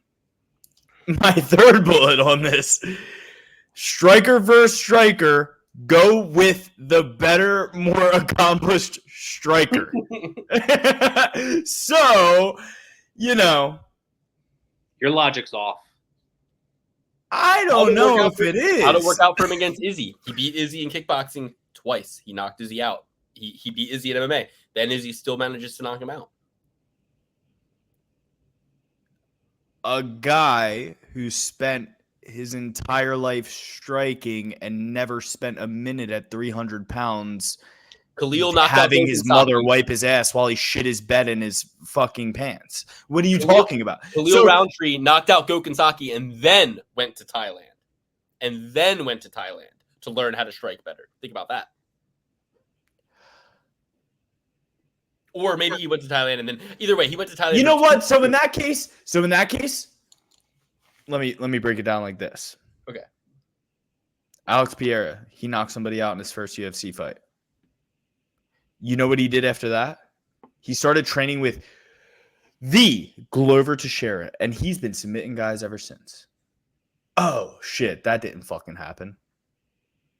Instead, we're going to go with Khalil Rountree, who's been knocking out guys who should have never sniffed the top 10 in the first place. Anthony Smith is his best win in terms of rankings. And Anthony Smith, you absolutely suck. Say something this time, you little fucking bitch. Fuck you. I want to say this. If Anthony Smith picks against Khalil Rountree, who knocked his ass out, he never really believed in himself. Because how could you sit there and say you can beat Pereira, but then the guy that mops the floor and wipes your nose with you wipes your nose and mops the floor with you. He can't beat him. Yeah. Well, on paper, you see, though, Luke, on paper, I see holes in his game. And there are holes in his game, and Khalil isn't as good at capitalizing on the holes that are in Alex's game that I can. Because I'm going to take Alex down, even though I've never really taken anybody down in my entire career. And Glover Teixeira knocked my teeth out senseless, and I had to give him to a ref. What about this, though? Alex Pereira, holes in his game, holes that need to be exploited. Khalil Rountree, holes are round. Well, if we put any testament to the allegations, Alex Pereira is pretty good at testing some holes himself.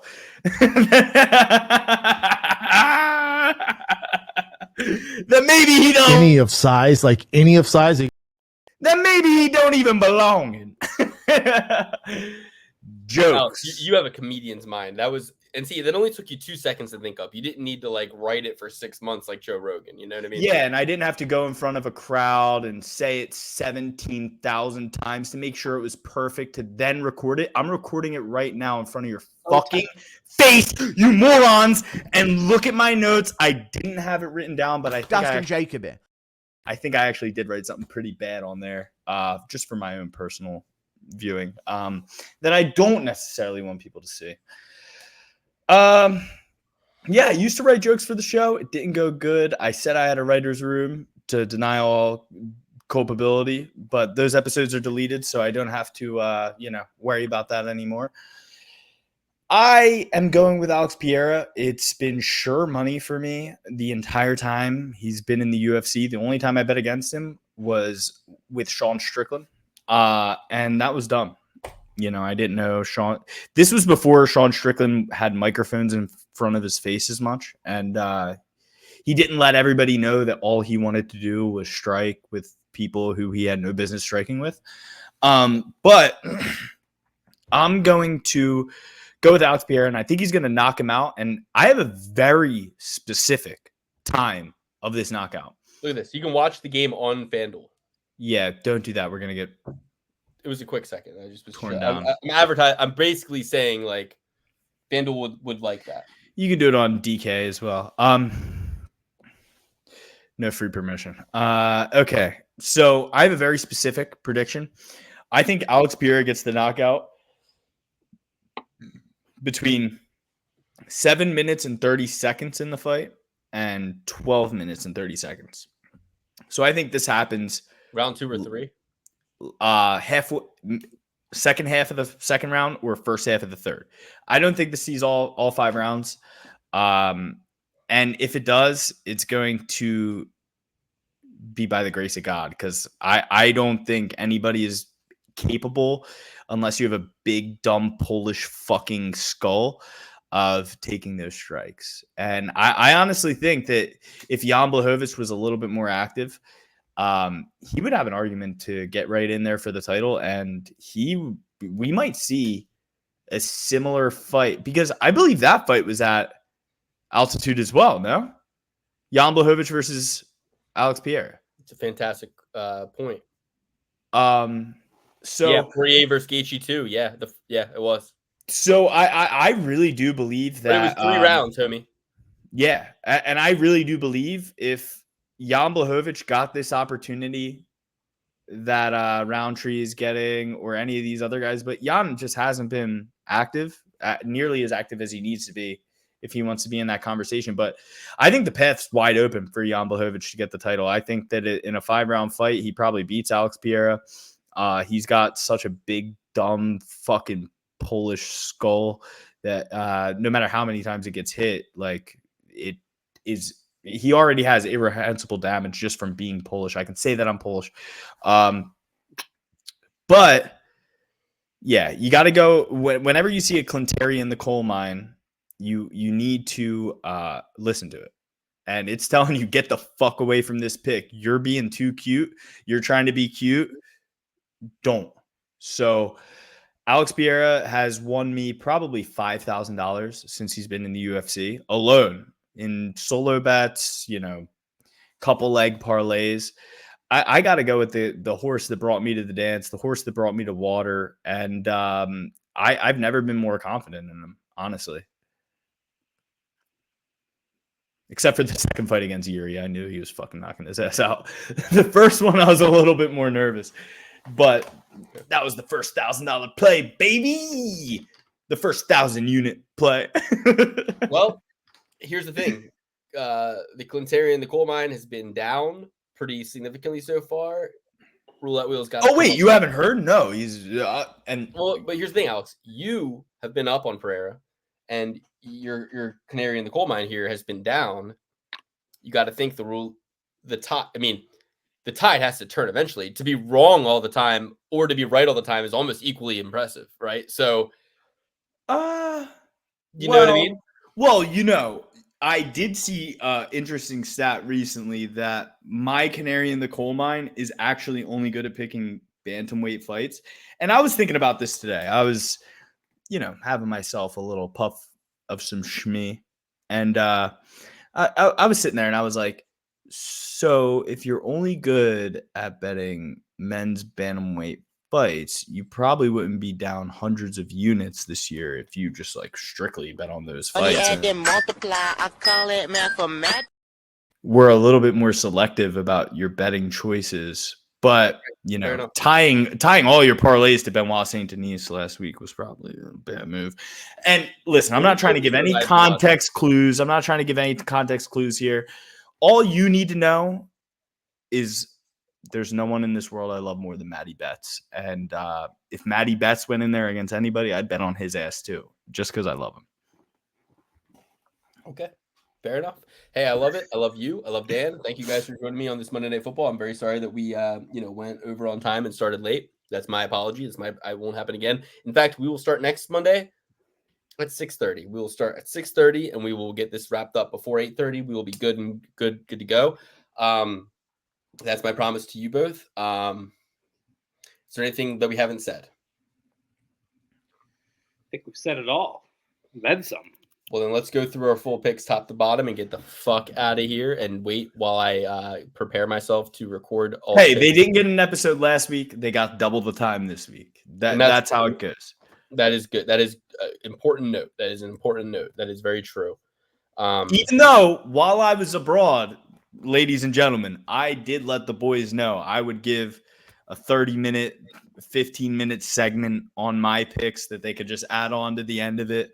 For all the EUK heads out there, you could have just fast forwarded to the end, got all my picks, got all my breakdown, but they denied me of that pleasure of having an excuse to leave my in-laws. I'm just kidding. All right, I'm ready when you guys are.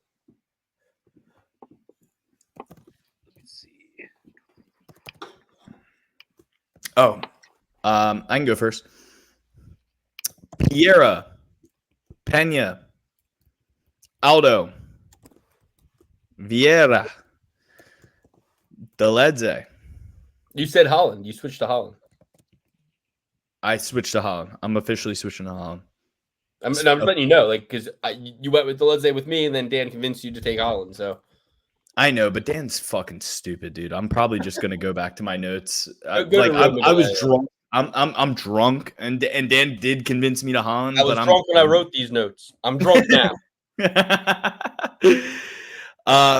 So it's Dolidze? Give me Dolidze inside the distance. Look, he's gonna stop a mud hole in Kevin Holland's ass. He's gonna stop a mud hole in Kevin Holland's ass, and Buckley's gonna stop a mud hole in Tom's ass. Let's go! I'm getting back in the truck, Luke. I'm gonna be doing the driveway. Let's go! Get in there. Take all the money. I'll drive. For once, get in my van. We need a lot. We need a line. Just give me my money.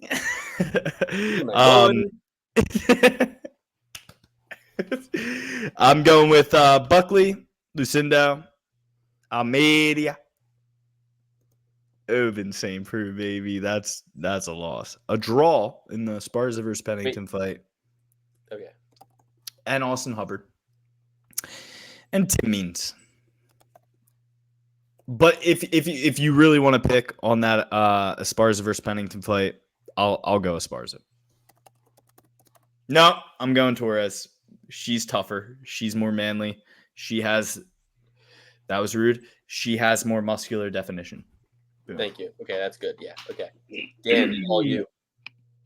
All right, from the bottom, we got Tim Means, Ryan Spann, Tisha Pennington, Alexander Hernandez, Ihor Potiera, Marina Rodriguez, Stephen Thompson. That's 3 dogs in a row for you. Kevin Holland, Kayla Harrison, Jose Aldo, Raquel Pennington, and last but not least, Khalil Rountree Jr. You got KH, Kayla Harrison, and Kevin Holland in a row. That's something too. That's stupid. Anybody would tell you that. Okay. 2 people with the same initials in a row. What are the odds? All right. For me, Khalil Rountree Jr., Julianna Peña, José Aldo Jr., Kayla Harrison, Roman Dolidze, Joaquin Buckley, Marina Rodriguez, Ihor Pereira, Alexander Hernandez, Tisha Torres Pennington Jr., Ryan Spann Jr., and Tim Means. The Triple P certified picks are going to be Tim Means, Tisha Pennington, Tisha Pennington, José Aldo Jr., and that is it. 3 Triple P certified picks for you. Tim Means, José Aldo, and Tisha Torres.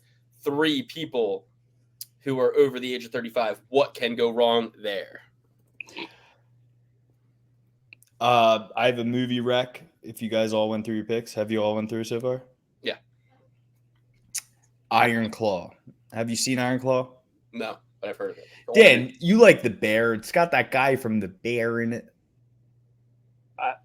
Jeremy Allen White, the main character, and Zac Efron. Like 5 or 10 years old, right? Who? Iron Claw?